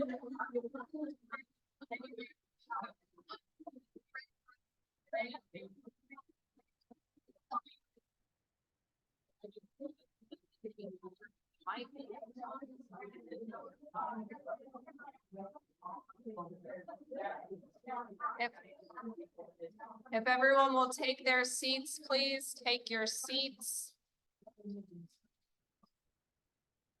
I hope you enjoyed your break. We will have one other short break.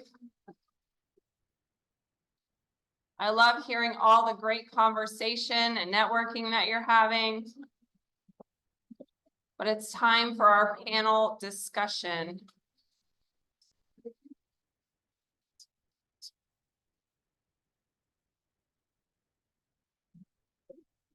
While people are getting settled, I will let you know that at our next break, if you'd like to purchase a signed copy of Ms. Opal's book, Juneteenth, A Children's Story. I just got my copy. I'm super excited to add it to my library. For those of you who are in our virtual space today, you can go to www.therealopallee.com and purchase your copy of the book.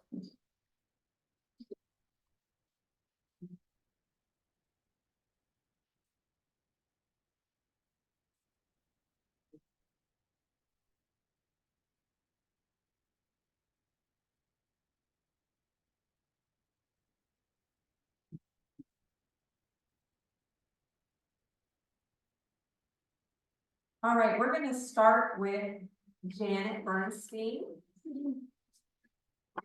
Can you share a specific accomplishment in your career that you're particularly proud of?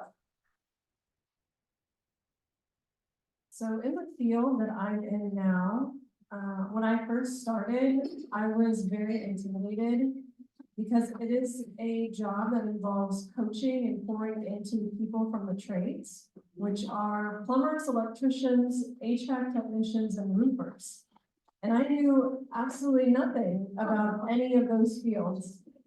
But they were calling me for help with their profit and loss statement and hiring and firing. And so I had to do a lot of studying their businesses to help them. And I think my proudest accomplishment so far is just hearing the stories from them about how I helped them. Now, I didn't really feel like I was an expert in their business. So I do just the individual story. Thank you. The next question is for Zan. What advice do you have for others aspiring to excel in a similar profession or influence? So the advice that I would give to anybody is that they can, right? So the power of one, the power of a decision to get involved and get engaged and accomplish something, that's the first step, is to know that you can. And then you learn and listen, right? So I'm an avid reader. I listen to all levels of our employees, all levels of the volunteers in our communities. And I think that that's the difference, to know you can and to learn and listen. The next question is for Allison. Can you share a story that highlights the community's response to your efforts? There's so many stories. I think that the story that touched me the most was a mother that related to me because her daughter was going through, unfortunately, brain cancer. And she came to me and, you know, did an application, but that's not what we just do. Just, hey, here's your, you know, gas card, hotel stay. I call them. I kind of try to become their advocate. And she's like, you're listening to me. You've been there, done that. And you made such a difference. And she, fast forward 5 years down the line, her kid, thank God, survived. Well, then she came back to me and wrote my organization a huge check because she says, it's just you helped us a little bit, but it's what you helped me mentally did. You were such an advocate. You had such a heart. You've been there and done that. I did not feel alone. And that's the thing. No one felt alone ever. That should never happen. So I'm so blessed that that made such a difference. Yeah, the next question is for you. How do you believe your work has contributed to the betterment of the community? That's a big question, actually. I'm gonna go with my volunteer work because it inculcates all my professionalism, my professional work with it as well. But I think it falls under the heading infrastructure. And I have to tell you that when I became mayor, I didn't know the word infrastructure. It never occurred to me that I'd be able to talk about sewer plants. And so being able to help our council make some wise decisions about tying into Fort Worth surface water when that had been a topic of conversation for 20 years with no action. And then also at the same time, which never happens to small cities, it literally never happens, but had to have the conversation about what we were going to do with our sewer treatment plant because we needed to expand the plant because, I don't know, something called growth was happening. And so we were able to do that at the same time, and that's a whole other story, but then also putting in a capital investment program, a street rehab program, all that falls under infrastructure. And so to me, that is the biggest legacy, along with being able to procure myself 5 parks for our city. That I get to enjoy as a resident of Aledo. Thank you. The next question is for Jessica. Can you share any challenges you faced in finding balance and how you've overcome them? Challenges that I have faced is when I have people to tell me what I can't do.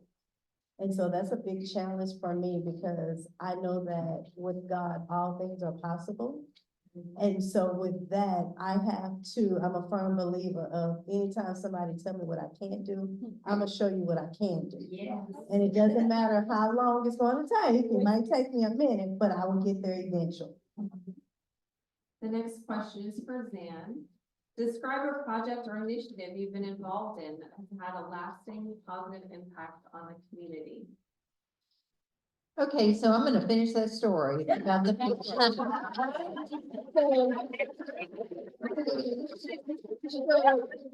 So in our community, it's not a real big town, right? Weatherford, Will Park, Toledo, it's not a real big community.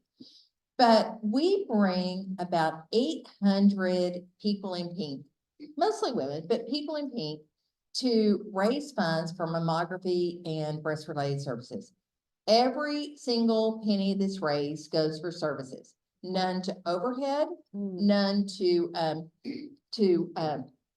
promotion of the event. And through that process, I had this sweet lady that when she was diagnosed with breast cancer, she called me and she said, I Googled mammograms and your name came up. I said, okay. She said, I have breast cancer. And I said, I heard.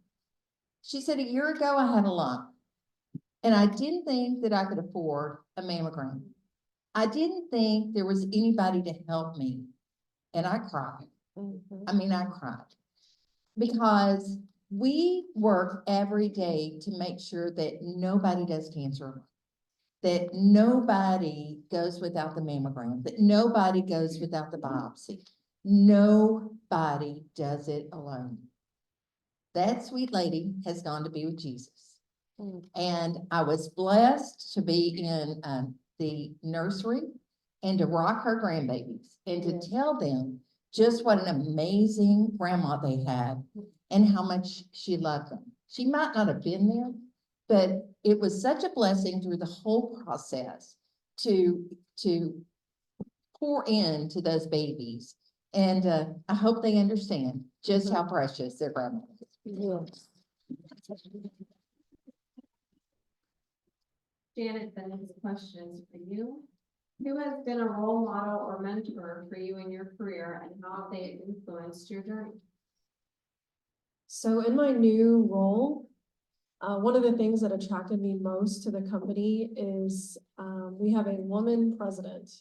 And again, plumbers, electricians, HVAC, I know, right? And she ran a successful HVAC company starting in her 20s.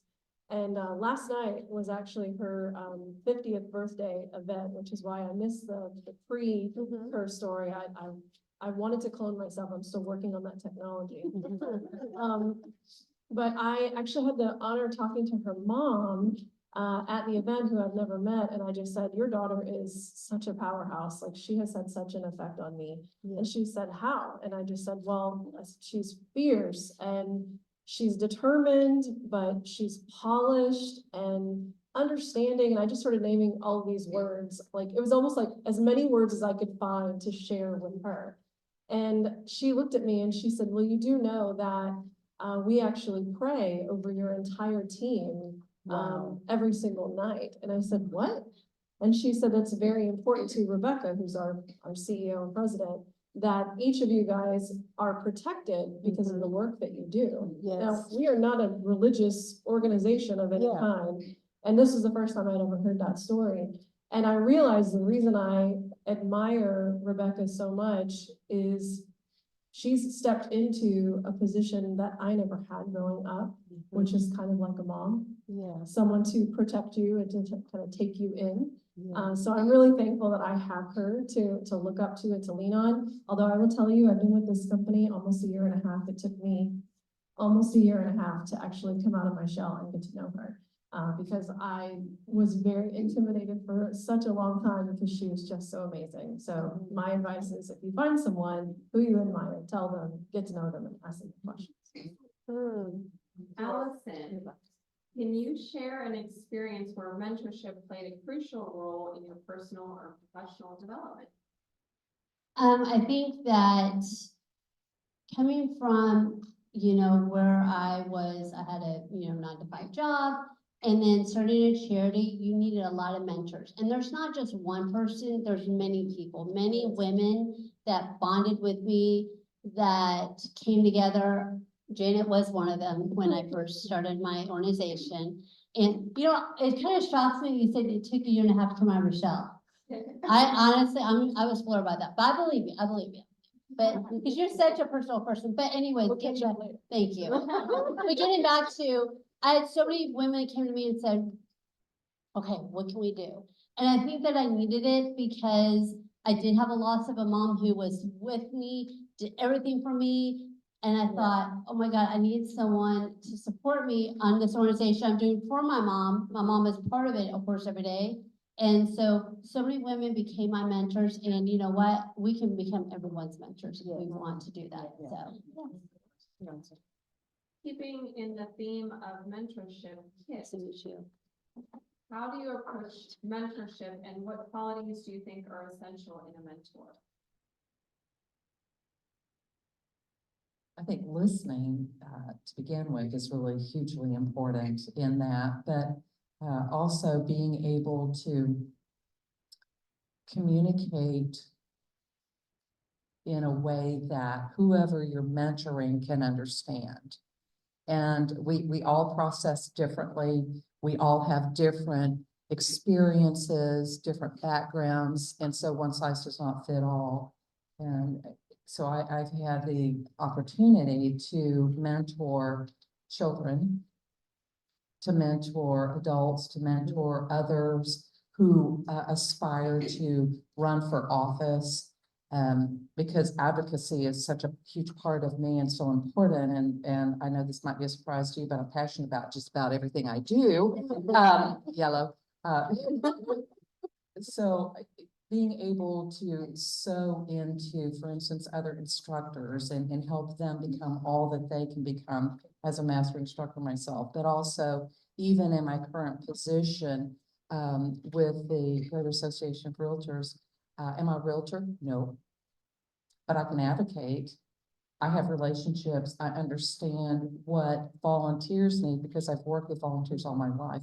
And so mentoring volunteers is also very important. And respect is a huge part of that, and valuing every person that you're talking with, because they come to me for different reasons. And that's a huge blessing and honor for me. Yes. Last question is for Jessica. Can you share a lesson or insight that has been instrumental in your journey that you'd like to pass on to others? One lesson that I can tell you is that when I opened up my first daycare, my grandmother passed away the day that we had our grand opening. And so everybody was so happy for the grand opening, but I was in the classroom crying because that was the only grandparent that I had. And my husband, he said, do you want to go home and don't do the grand opening? And I said, no, my staff need me, so just give me 10 minutes to get myself together. So I ended up getting myself together. And before that, my biological dad passed away in April. So I was his only child, so I had to raise funds for that. Then after that, I had to, my mom passed away. So with me, it's just been, you know, cancer plays a big role in my family because it has taken a lot of my family members. But at the same time, I have to keep moving. I have to keep letting their legacy and people know that who they were and who I am. And so just knowing that with God, all things are possible, and you can't let anything stop you, because at the end of the day, I have my whole staff that's leaning on me, and they lean on me, I lean on them. And so that's a big part of my life and my journey, is knowing that when I get knocked down, sometimes it feels like when you're going one step and then it's like you got to take 2 steps back, but you got to keep moving. And once you look up, you right there at that light. There is light at the end of that tunnel. Can we give these phenomenal women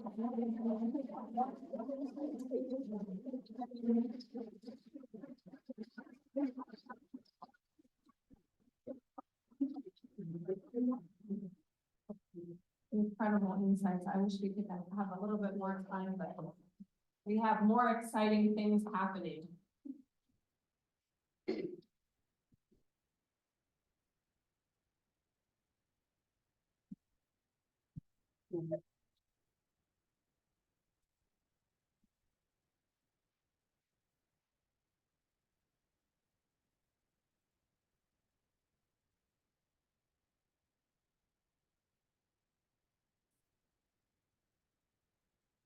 How many of you enjoyed Kim leading us with national hands? Isn't that amazing? I think that woman has a voice. It is my pleasure to introduce Kim Stengel. She is an acclaimed Broadway and film singer, duh, an actress, as well as a publisher, professional speaker, and leadership trainer. Since joining ABWA, she has held multiple offices in her own league, Women of Vision Express Network in Kingwood, Texas, including 2 terms as president. She served twice as the chair of the Houston Area Council and continues to serve on the organizing committees of HAC Women Celebrating Women Celebration for 4 years. She is honored to be a 2-time Woman of the Year and an ABWA Top 10 Businesswoman of the Class of 2022. That is a big, big honor within ABWA. She is the District 2 Vice President and is excited to forge a partnership to inspire other legacy builders to build partnerships for our ABWA future. Please help me welcome Kim. Thank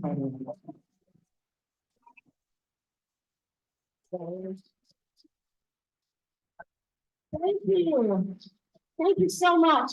While we get my words set up here, it is such an honor to be here, to be with my friends online. A lot of people don't know that even though I am from Houston, I was actually born down the block here in Fort Worth. And the first lines I ever knew were 6264 Ravendale, where a young family, namely my father, was the youth minister at Wilshire Baptist Church. So my roots all started right here in Dallas. But what an amazing day. It is such an honor to be here. What amazing women, what inspiration. It is such an empowering moment to be here with all of you. And my job is to kind of wrap up, put a bow on top before we get to the big event, Miss Okel, to talk about why ABWA, this is so important. I stand before you today, not just as a member, but as someone deeply inspired by the remarkable journey of the American Businesswomen's Association. As we gather here under our new theme this year, which is Unity in Community, how much do we need that these days? I'm reminded of the countless stories that have shaped the women and the ABWA organization into a beacon of empowerment that it is today. You see, ABWA is not just an organization. It is a tapestry woven from the diverse and powerful narratives and stories of women from all walks of life. For far too long, women's voices have been stifled, their achievements overlooked, and their dreams deferred. But within the warm embrace of ABWA, these stories find a home and a platform to be celebrated, shared, and amplified. I remember like it was yesterday, well, it kind of was 6 years ago, the first time I walked into an American Businesswomen's Association meeting. I was kind of scared, unsure of what to expect, but what I found was beyond my wildest imagination. A sisterhood of women lifting each other up, sharing their triumphs and tribulations, and unwavering support and understanding in our commonness. I've seen entrepreneurs take their first steps toward realizing their dreams, mine included, armed with nothing but determination and the guidance of their ABWA sisters. I've witnessed corporate leaders shatter glass ceilings, not just for themselves, but for the generations of women who will follow in their footsteps. And I've marveled at the resilience of single mothers like myself, who, despite facing overwhelming odds, continue to persevere with grace and with dignity. But ABWA is more than just a stage like I like for applause. It's a nurturing ground where potential flourishes under the watchful eyes of mentors and the warmth of sisterhood. We don't just share our success. My power went out.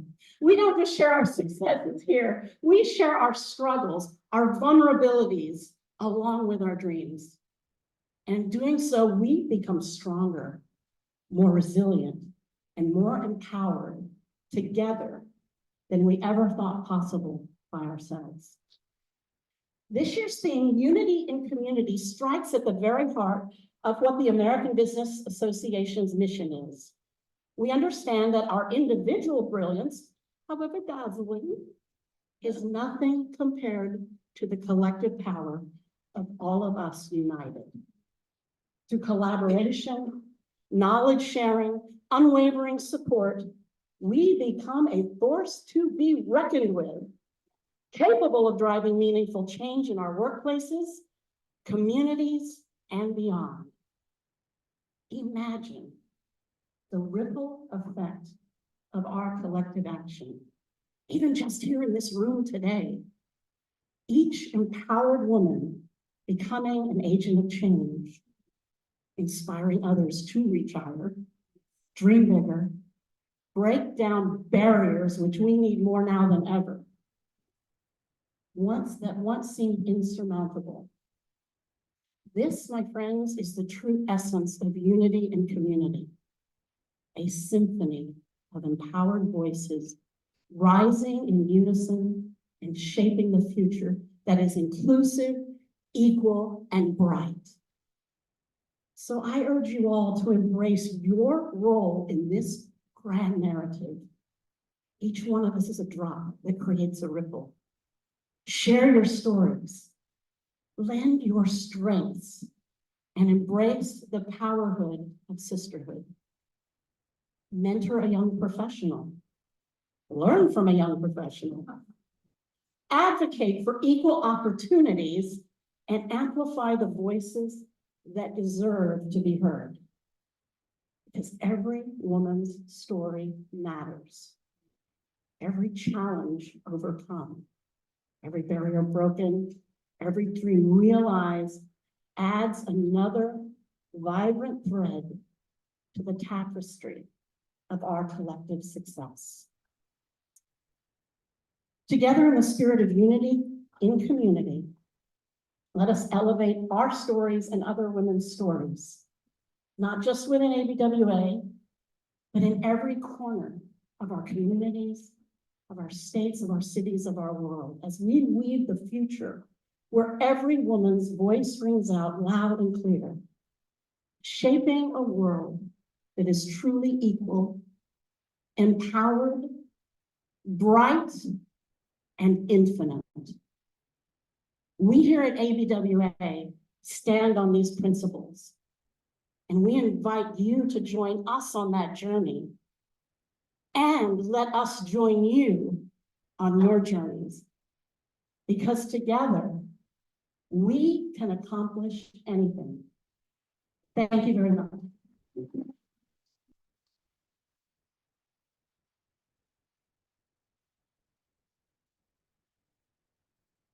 Oh, thank you. So it's not. I'm going to move over this one. Okay. And now for our keynote speaker, of a very, very special lady. Ms. Opal.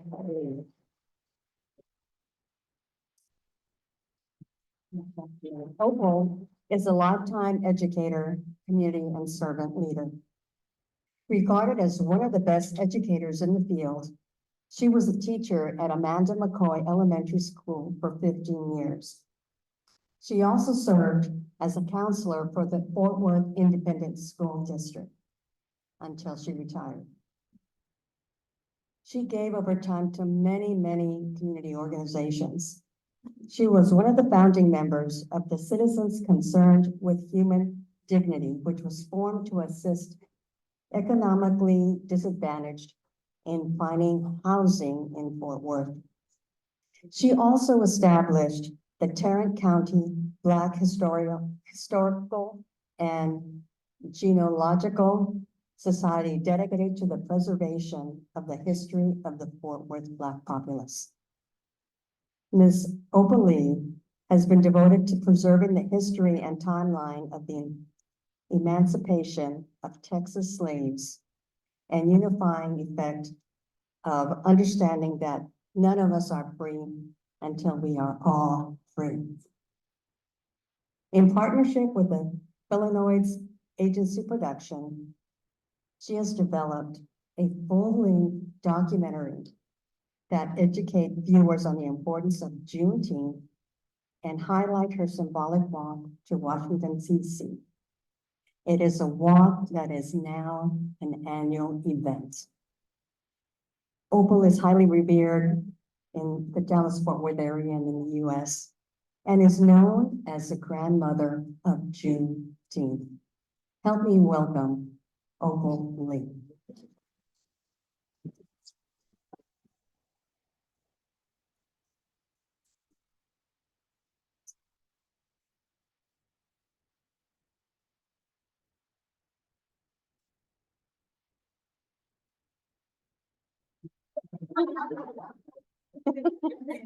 There we go, Miss Lee.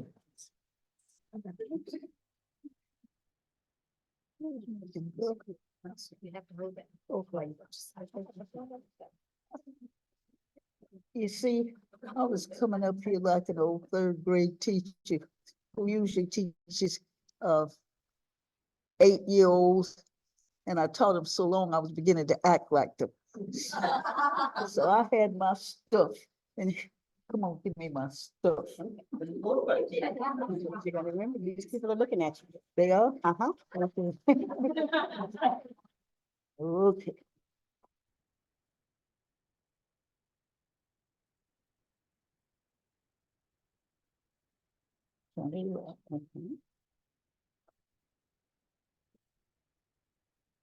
Props.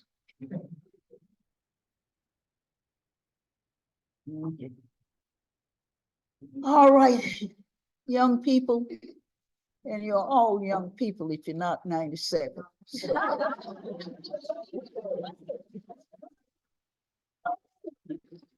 I'm delighted that you chose me to come and say a word or two to you. And if I get long-winded, just raise your hand and I'll sit down. I think they told me I was gonna say something about courage and confidence and character. Well, if you hear anything about it when I say something, you tell me about it. Because I'm gonna tell you that I was born in Marshall, Texas, close to the Louisiana border. Newtown School and Wiley University on University Street.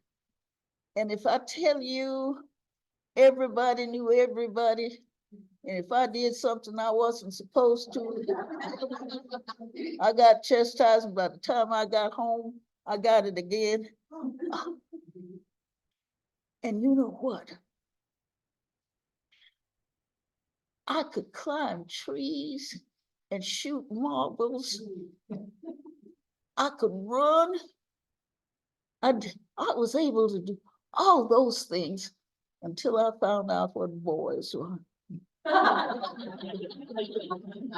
Yeah, dear. Well, the Depression came. We moved to Fort Worth, my dad to find work. I went to a little school on the far west of town. It was built on a city dump for Black kids. And when our parents got the lay of the land, and we moved to the south side, and I went to Gwynn School, And from Gwen School to I Am Terror. Oh, I was in seventh grade. I finished I Am Terror at 16, and my mom had planned to send me back to Marshall, to Wiley University. I got married. Oh, she was so disappointed. She wouldn't even go to the wedding at Baker Chapel, our church. And it took me 4 years and 4 babies to realize I was going to have to raise that husband too.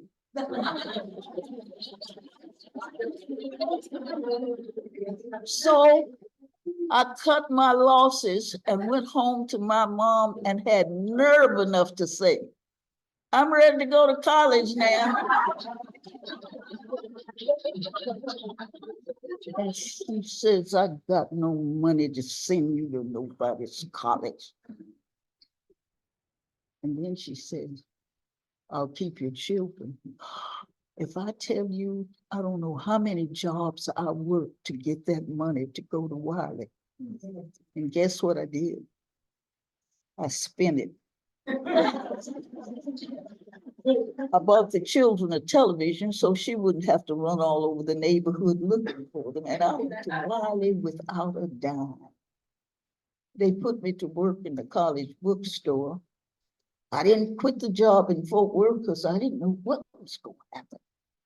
My mom kept it during the week. I'd come and work it on the weekends. Mom would collect the check. Nobody knew the difference the work got done. And I got through in 3.5 years. I couldn't stay there 4 years. Came back to Fort Worth, got a job teaching that paid $2,000 a year. Now I couldn't feed 4 children on $2,000, so I got another job.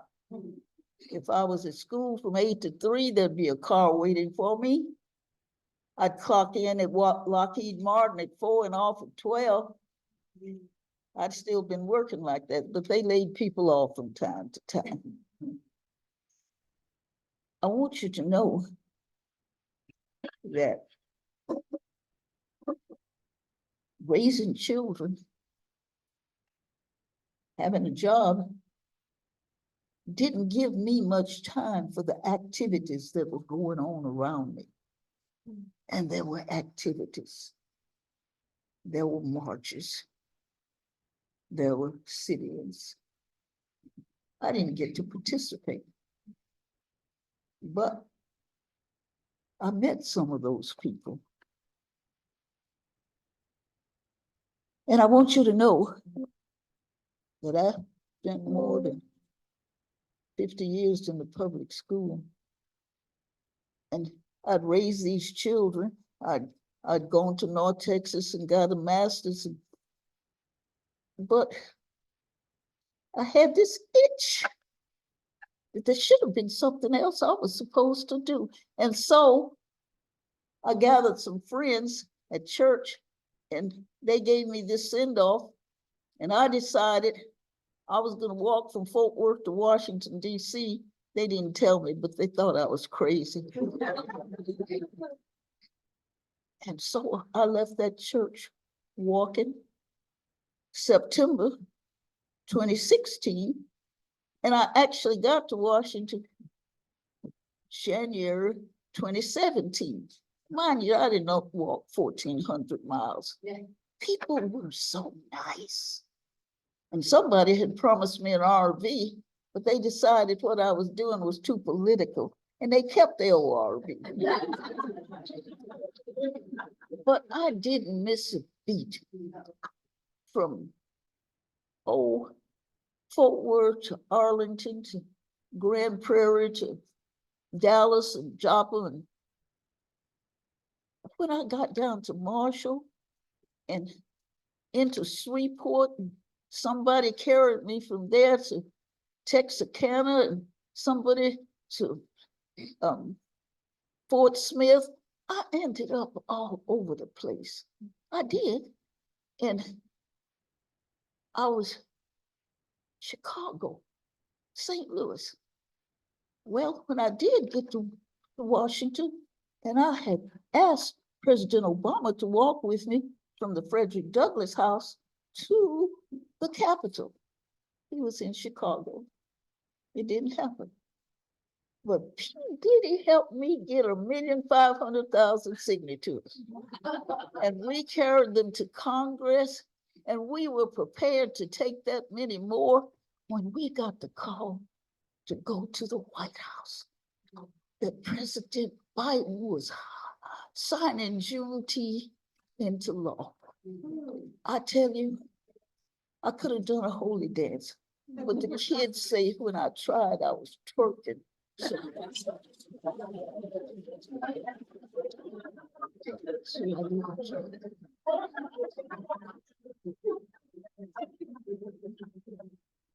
So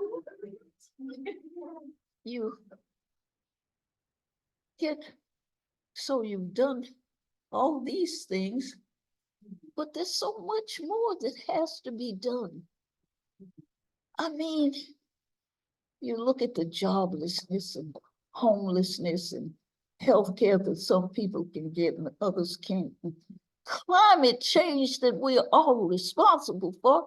And if we don't do something about climate change, we all going to hell in a handbasket.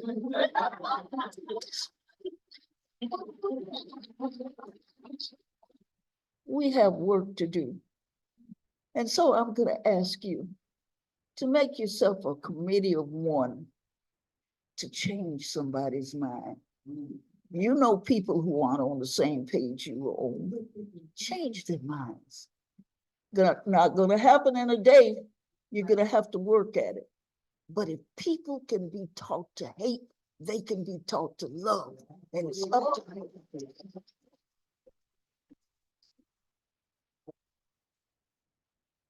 Now, I got myself a fistful of stuff up here. You know how third grade teachers, they got stuff.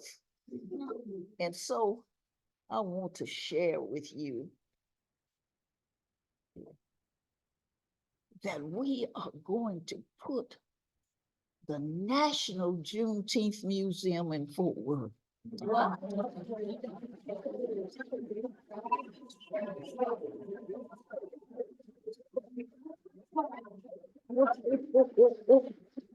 It's a $70 million project, and we've raised 33 million in Fort Worth. So when I come to you with my cup, don't you say you ain't got no money. I don't want to hear it. I don't want to hear it. And then I've got a national Juneteenth calendar here.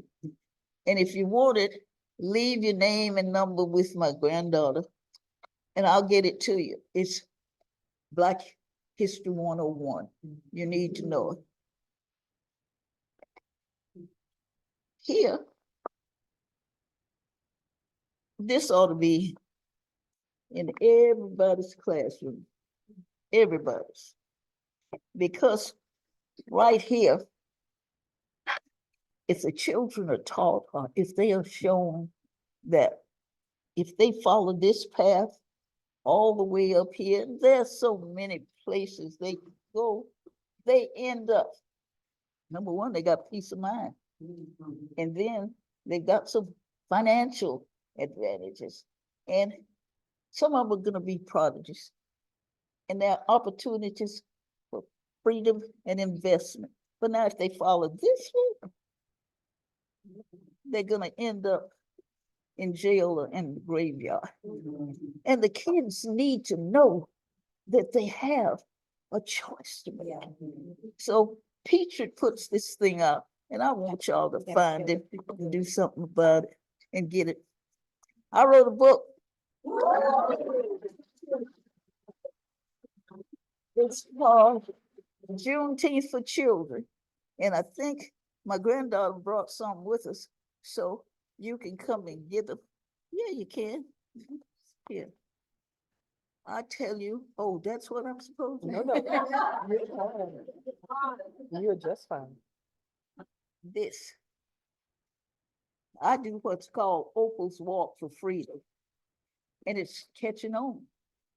We do it on the 19th of June. And I got to tell you, Juneteenth is more than a festival. And you need to know it ain't a Texas thing. It's all over the world. Freedom for everybody. Freedom. Oh, Lord have mercy. I couldn't emphasize it enough that everybody needs freedom. And so we do a walk for freedom at Juneteenth. Ooh, I'm supposed to hold this up, maybe. And you don't have to be in Fort Worth. You can do a freedom walk in your town. So think about it. And I was supposed to be sure I said something about courage, confidence, and character. If you got anything out of it, thank you.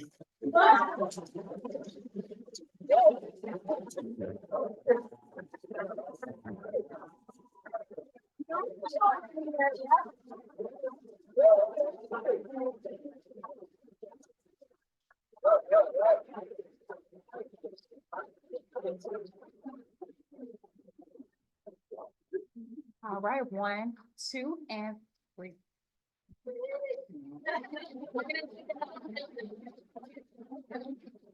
And then I'll let you sit down. We're gonna do some. All right, ladies. 1, 2, and 3. And one more. 1, 2. Beautiful. If you want to have a seat here, we're gonna do Q&A.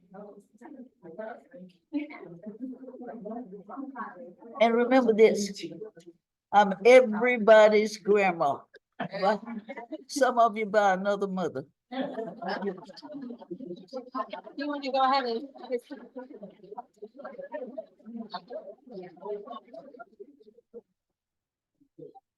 Isn't she phenomenal? I had the opportunity last Juneteenth to join Ms. Opal on her walk for freedom here in Fort Worth.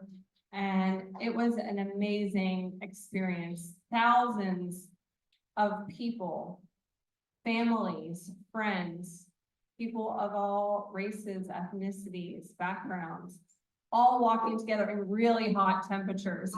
It was like over 100 degrees that day. We drank lots of water, didn't we? And that's when I knew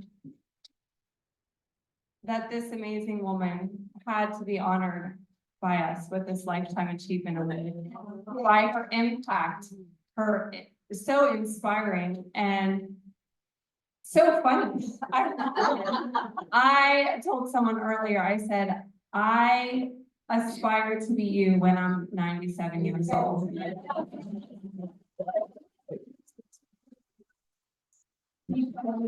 There is so much that can be done, no matter which age we are, whether we're 5 years old or 97 years old. There are things that we can do to make an impact and inspire others. So I'm going to open it up for questions. I'm going to give her back the mic. Here's how we're going to do this. For those of you who are online, if you have a question, put those in the chat or raise your hand and Latasha will call on you. We'll alternate between the online and the in-person for the questions. So we'll start with our online group, please. Dr. Kella, at this time, we don't have any questions, but if you come back, I'm sure there'll be some in the chat. Yes. We certainly will come back for questions. Okay, questions from the floor? Ms. Opal, thank you so much for your speech. I'm a young woman in politics and getting started, and so a lot of things that everyone said resonated today. But my question for you is, when times are hard and you feel isolated or you feel like it's a lot of people and it's just me, how do you keep going and stay motivated? Oh, sweetheart, there's a God upstairs. He walks with you. Yes. And you are to feel like when you're in a room like this, that you own it. And you don't let anybody persuade you. You hear? I don't care who snobs you or doesn't take your question. You laugh it off. You get home, you can cry about it. You hear? Keep a straight face. And you got it made.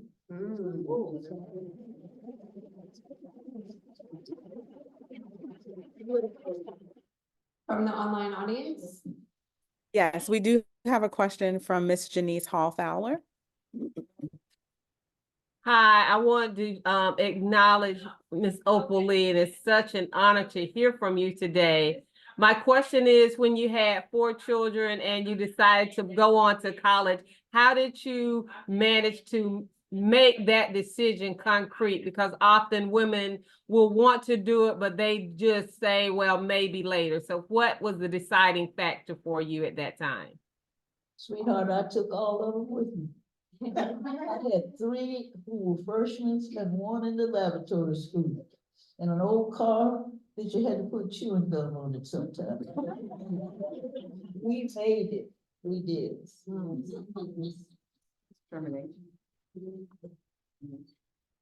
I've already told Miss Eppley that meeting her today is just like one of the highlights in my whole life. You know, my dad was very much an activist and just, I feel like it's so special. But I saw on the CBS morning show a few Sundays ago, this wonderful woman jumping out of an SUV, pretty high up, as they were interviewing her, but talking about your home and the future of what's going on over there with the Habitat for Humanity. I That's thought such she a never great asked. story. I thought she never asked. You see, I worked with them. When Habitat first came to Fort Worth, I joined that group and had a marvelous time with it. And of course, when my family lost the house, 500 strong people, police and all that stuff, they destroyed the house.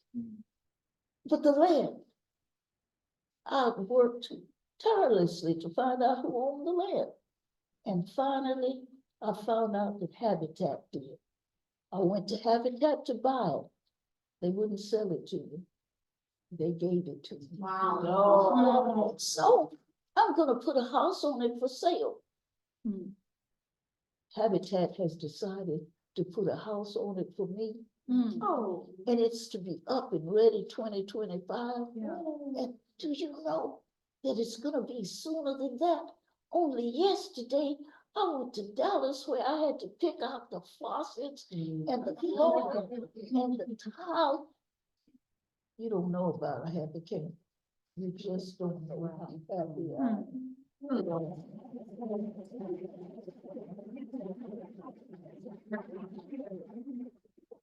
All right, Anna O'Neill, I think you got a question.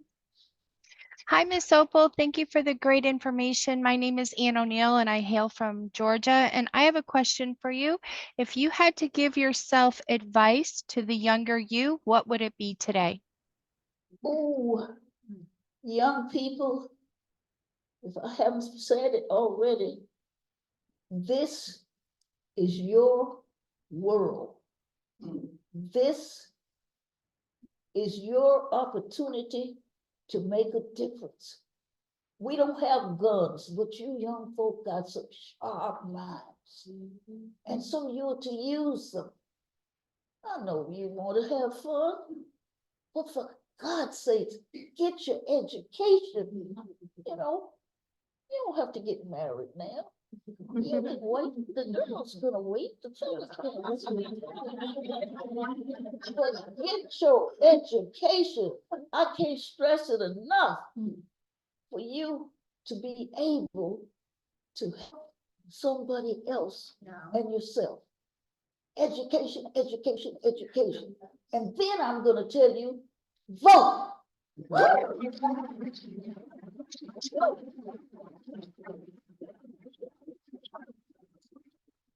It's your world, and you gotta vote.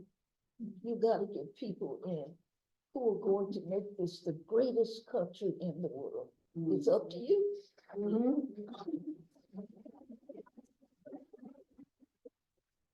So I have a follow-up question in regards to the voting, because I am a She Votes ambassador, and I work to register voters. And the millennials are, a majority of them are very apathetic about voting, and their voting numbers are down. How can we inspire more people in this country to vote and make a difference in that way? Well, I'm gonna tell you to go to the churches. They are full on Sunday.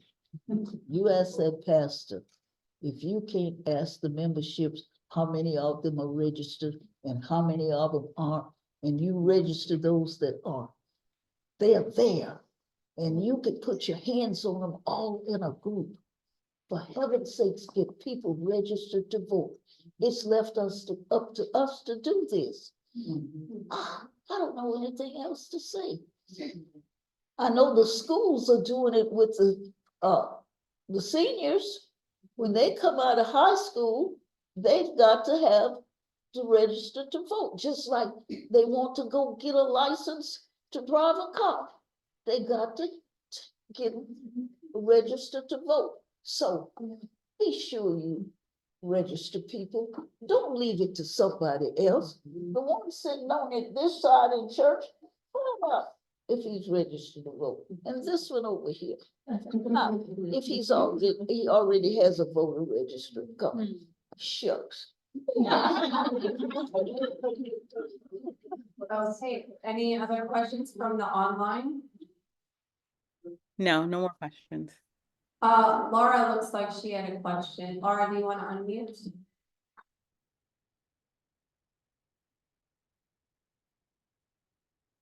The question was, what is the best way to support you? Me? And your mission, yes. Oh, child, I thought you knew that. I think we got something called a QR card or a QA card. QR code. For heaven's sake, you can make a contribution. I don't care how small or how large. Please help us get that National Juneteenth Museum up. And the sooner the better. We're supposed to have it up 2025, June the 19th. But help us. Do the QR code thing. And honey, I'll be the happiest soul with it.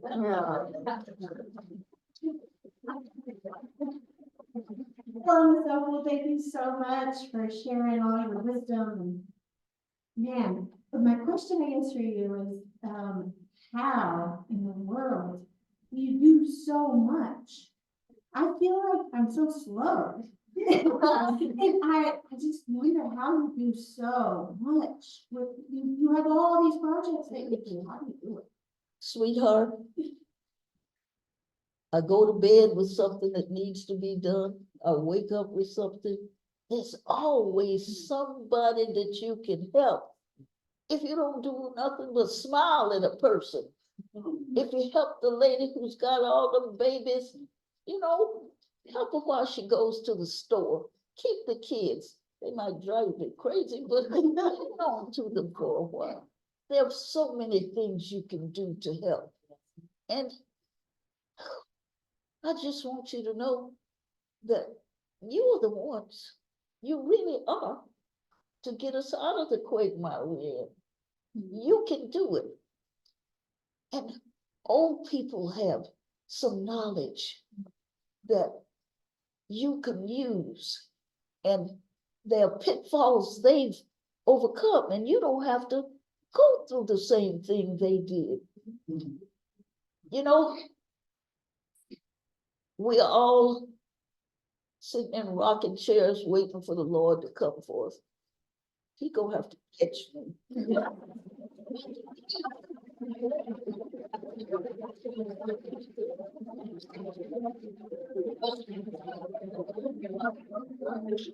I could not say it enough there is too much that needs to be done, and we can do it.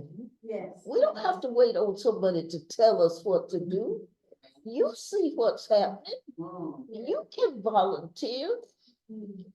Oh, I just wish I was at the house where you were. I see that you did so. So there was a question about the QR code online. I have the website address.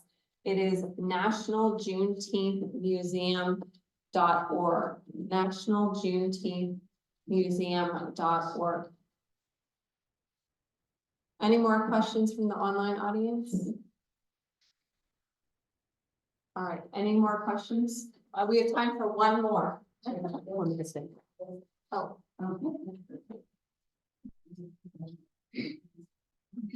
Ms. Opal, as the national president of the American Businesswomen's Association, I want to say to you, thank you. Yes. Thank you for having the courage, the strength, the vision, and the forward thinking to not only invest in yourself for your education and for your children, but to choose to invest in all of us. Yes. And you had the strength to pay it forward, because what you did or what you're doing is a selfless act. And this selfless act is to give a voice to everyone. For everyone to have freedom is for everyone to have a voice. And everybody's voice matters. Yes. Thank you, and thank you. Thank you.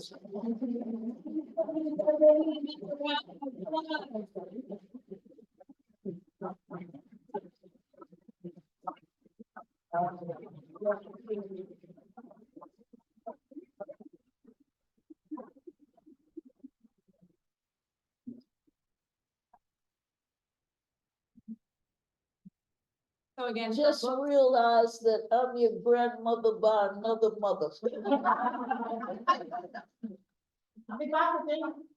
Her books are available at the back of the room at the conclusion of the event. She will also be here in the lobby area to take photos with you.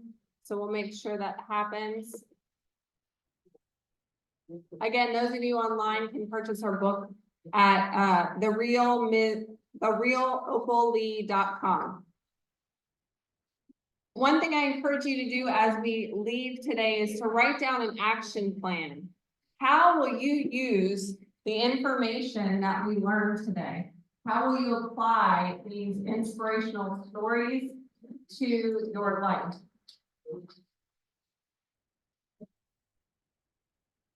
I encourage you to continue to share business cards as you leave today with the people that you've made connections with.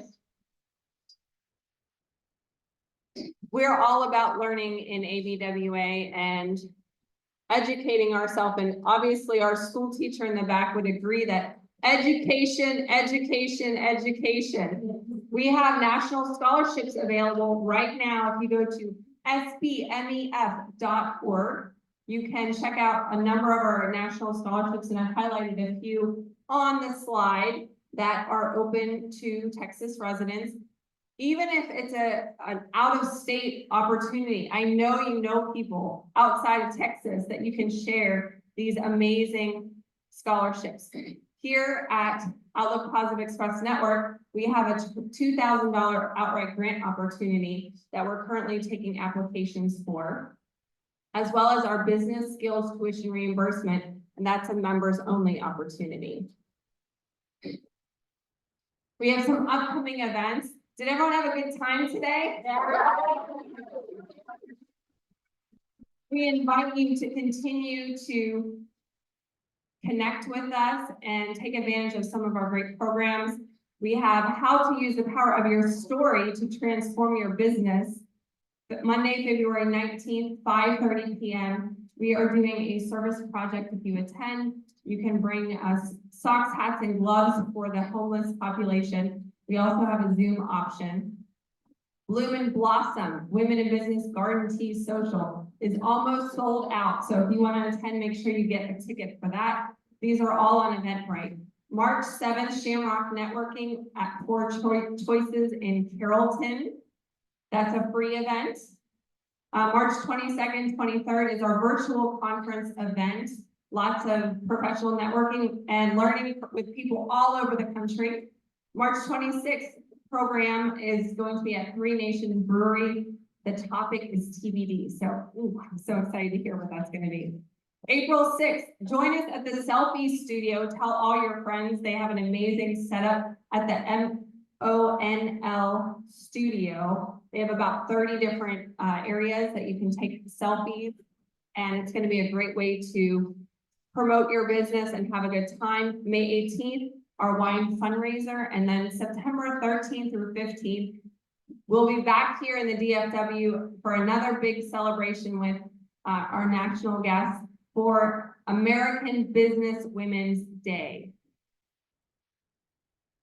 I thank all of you guests for coming to support your friends, for coming to hear the inspirational stories of our honorees.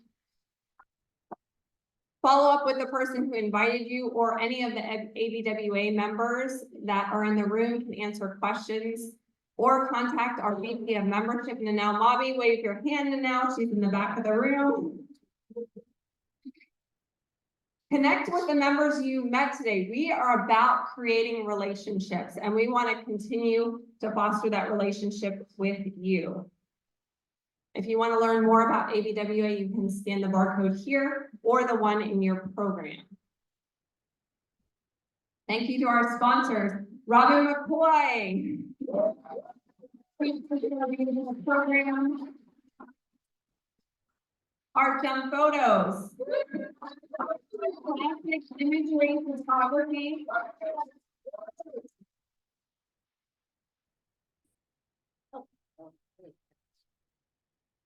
And we will again have opportunities for the headshots in the foyer area as well. For $40, you can get a mini session and select 5 edited images. If you're not able to do that today, we'll leave that open as long as people are here. I don't think the church is kicking us out. Kevin, do you have any, if they want to schedule at a later time?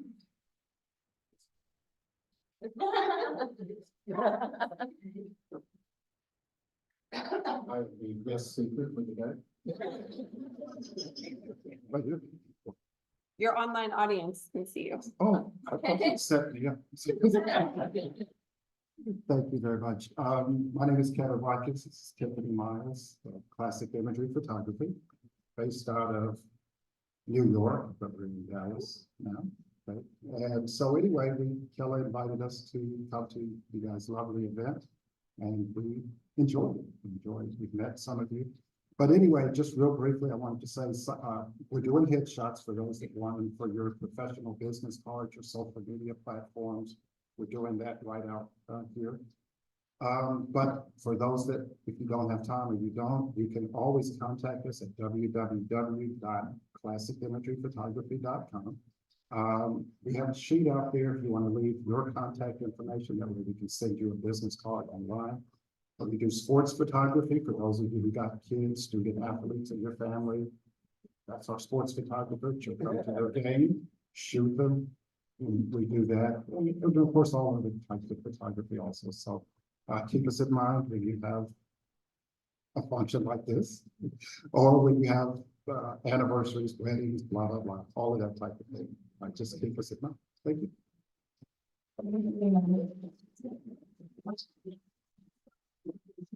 So again, as we draw this inspiring evening to a close, I want to extend my heartfelt gratitude to each and every one of you for being a part of her story. Today, we've celebrated these incredible women and the achievements of women, both past and present, and honored the rich legacy of Black History Month. I hope that you are going to leave here feeling uplifted and inspired by the stories we've shared and the connections that we've made. Let's carry this spirit of celebration and empowerment forward as we continue to support and uplift one another in personal and professional endeavors. Again, I'd like to extend a special thank you to our honorees for their outstanding contributions. Your dedication, passion, and resilience serve as a shining example for us all. And of course, none of this would have been possible without the hard work and dedication of our organizing team. We have Kitty in the back, Mary, Sarah, Nanelle Lobby, and Dr. Latasha Henry for being our admin on the virtual space. I appreciate all of you. Let's remember to continue championing each other, breaking down barriers and striving for excellence. Together, we can create a brighter, more inclusive future for all. Thank you once again, and here's to the incredible journey ahead.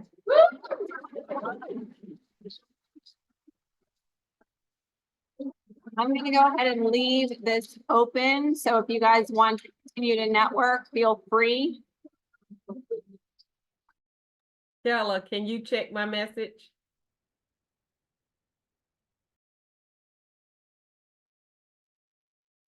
Janice, I sent it to Meredith. I didn't hear anything. I'll give her a call though to make sure that they can get the book. Yes, I think if you ordered from our website, it's signed, but I'll double check, and if not, I'll grab you one.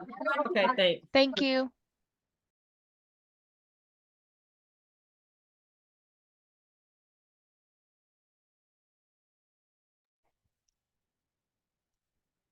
Muted and video out. See all of you, and so glad you got to be here on this amazing day. How amazing was this?